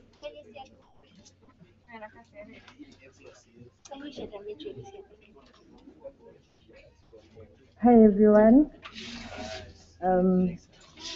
My words will not be enough to express the amount of gratitude that I have, but I'll try anyway. My first encounter with you was at KU with when we were having a forum similar to this one. It was the first annual leadership conference, and you ignited. Actually, you lit a candle of inspiration and motivation in me. Then we met again the same year, towards the end of December at Precious Blood. Then the same candle was ignited. Then I went back to school. The words you spoke to me, especially I don't speak for myself, the words you spoke to me were they kept on ringing in my head.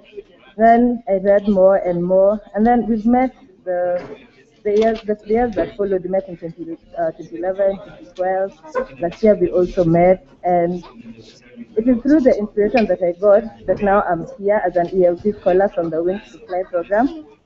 And it is true that when a candle lights other candles, it does not lose its light. Yeah. So I personally appreciate the fact that you brought us as a group, especially the 2010 scholars, the pioneer class. Appreciate the amount of inspiration and motivation that you've always given us, and to us as scholars, you're more than a mother to us, and thank you so much.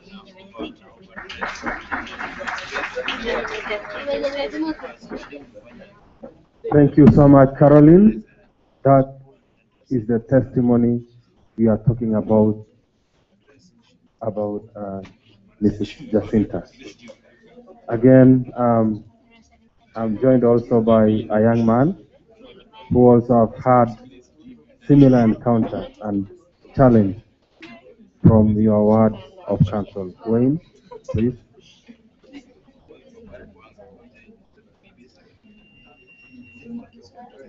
Hi guys. I would like to say thank you, Madam Jacinta. You have given us a lot of inspiration. Ever since I joined the Wings to Fly program, I came to know you when I was I think it was in Aga Khan.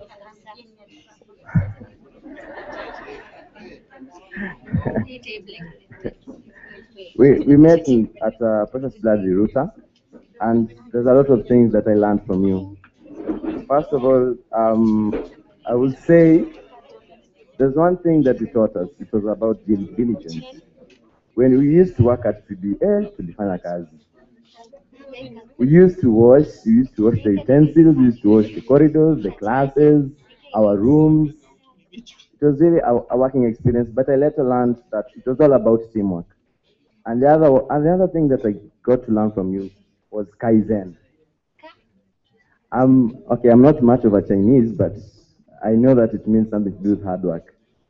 But I also later came to learn that it's all about working smart. The best definition of smart, I would say, is it means small, measurable, attainable, realistic targets. You don't say that you want to get an A when you have like a C or C+. You have to go step by step in order to get there. I used to like swim with the people that had C++, but while in KCC, I did my best. I worked smart and I got an A minus. Something which people never got. People usually have the mentality that the people from Mombasa cannot work, but we can work.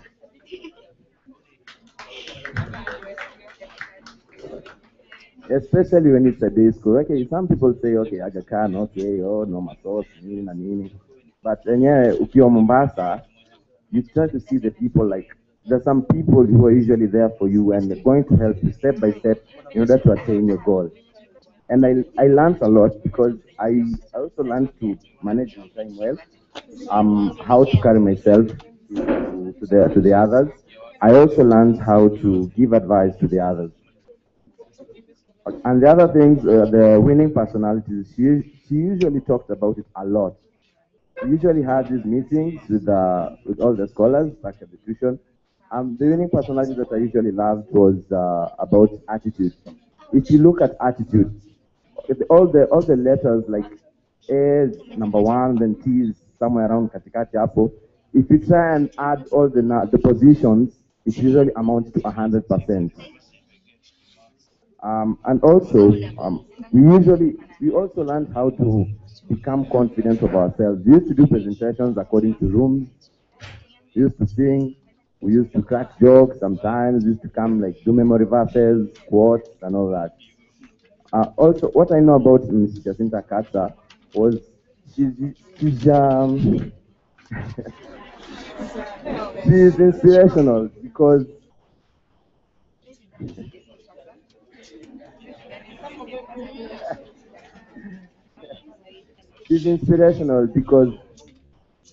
I personally did not have the motivation that I wanted in order to work. But later on, I came up with the motivation. I was motivated a lot. And I later on learned that it's not the state of the school that is going to determine your success. It is you. You are the one who is going to get that A or A minus.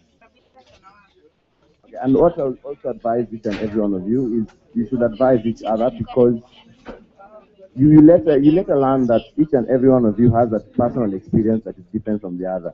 If you share it out, you will find out that you can learn a lot from each other and you can pass.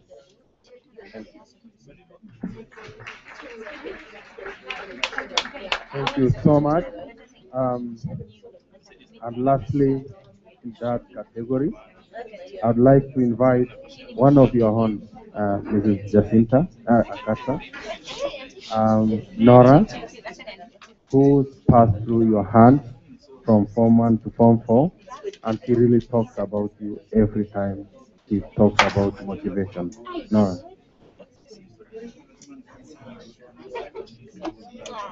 Hello everyone. Are you having a good morning? Mrs. Akasa, it's like you're going back in time. Mrs. Akasa would always speak to us on assembly, always. And we had assembly every day, including Saturday. So, okay, Sunday was the only day we didn't have assembly. So, you can imagine having so much encouragement every single day in the morning. Let's say the previous night the day didn't go so well for you, but in the morning when Mrs. Akasa talks to you, she encourages you, she tells you something over and over again till it sticks in your mind. And it was really, in retrospect, when you look back, you realize how much of a blessing it was. When you're in school, maybe you are thinking, she already told us this, maybe I should go and do some chemistry, Jessica organic chemistry, how comes I'm here being told about personality. But now when you look back, you realize all these things that you told us, they actually apply. Because I think one major problem that we have as a KCSE candidates is that we tend to overemphasize on academics. Since it's true, when you go at home, you're not told, okay, you should work hard to become a loving person. You should work hard to become an honest person. Your parents mostly just tell you, yeah, we want that A from you at the end of it. So go to school and do what you need to do. But Mrs. Akasa tells us that we also need to have a personality, and everything that she said echoes that. She's actually, if you've noticed, she's not gone so much into academics. She's also told us that we need to have character, because character is really important, and that's what she really emphasizes. And it would be sad if out of all of this you go out remembering this one small thing. At least he told us take notes. My encouragement to you right now is that you take the wise words he told you, and implement them in your life, even after KCSE, after the exams, after high school.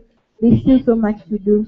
And also, as you finish your KCSE, as you reach that goal, as you attain that goal, have other things in mind for afterwards. Like also plan to help others when you finish. You can join an NGO, some small organization. You can help people in the local primary school. As in be proactive even after you finish KCSE. Don't just wait for the time to rest and do nothing. And one thing I said, because Mr. Zakato would always tell us this poem, and I don't want you not to know the poem. I don't know if you know our greatest fear. Do you know our greatest fear? Everyone knows it. Let me just say it again. Sawa? Our deepest fear is not that we're inadequate. Our deepest fear is that we are powerful beyond measure. It's our light, not our darkness, that most frightens us. We ask ourselves, who am I to be brilliant, gorgeous, talented, and fabulous? Actually, who are you not to be? You are a child of God. Your playing small doesn't serve the world. There's nothing enlightened about shrinking yourself so people won't feel insecure around you. We are born to make manifest the glory of God that is within us. It is not just in some of us, it's in everyone. And as we let our own light shine, we unconsciously give other people permission to do the same. As we are liberated from our own fear, our presence automatically liberates us. So let's let everything Mrs. Akatsu has told us stick in our mind. She's a great mentor. And through her encouragement, we also reach out to people in school, and we also reach out to help others who may not have the same opportunity you guys have. Sawa? Thank you so much, Nora. Thank you, everyone. So, I want to thank you, Mrs. Akasa, for your time. Every time we reach up to you, you're always available for us. That is a show of love that you've shown to this program. Thank you so much on behalf of all the scholars, and to most sincerely thank you and welcome you again and again. Ama tunasemaje? Tunamkaribisha tena. Let's appreciate her with a clap. All of us. Thank you so much, Mwalimu. Asante sana. So I want to ask us to go for a quick tea break. Please, let's make it as fast as we can and come back because our next speaker has already arrived. So we don't want to be late. Please take your tea and come back as fast as you can. Thank you so much, scholars.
(6,300) bright faculty scholars attended 2013 Equity Annual Leadership and Mentorship Congress.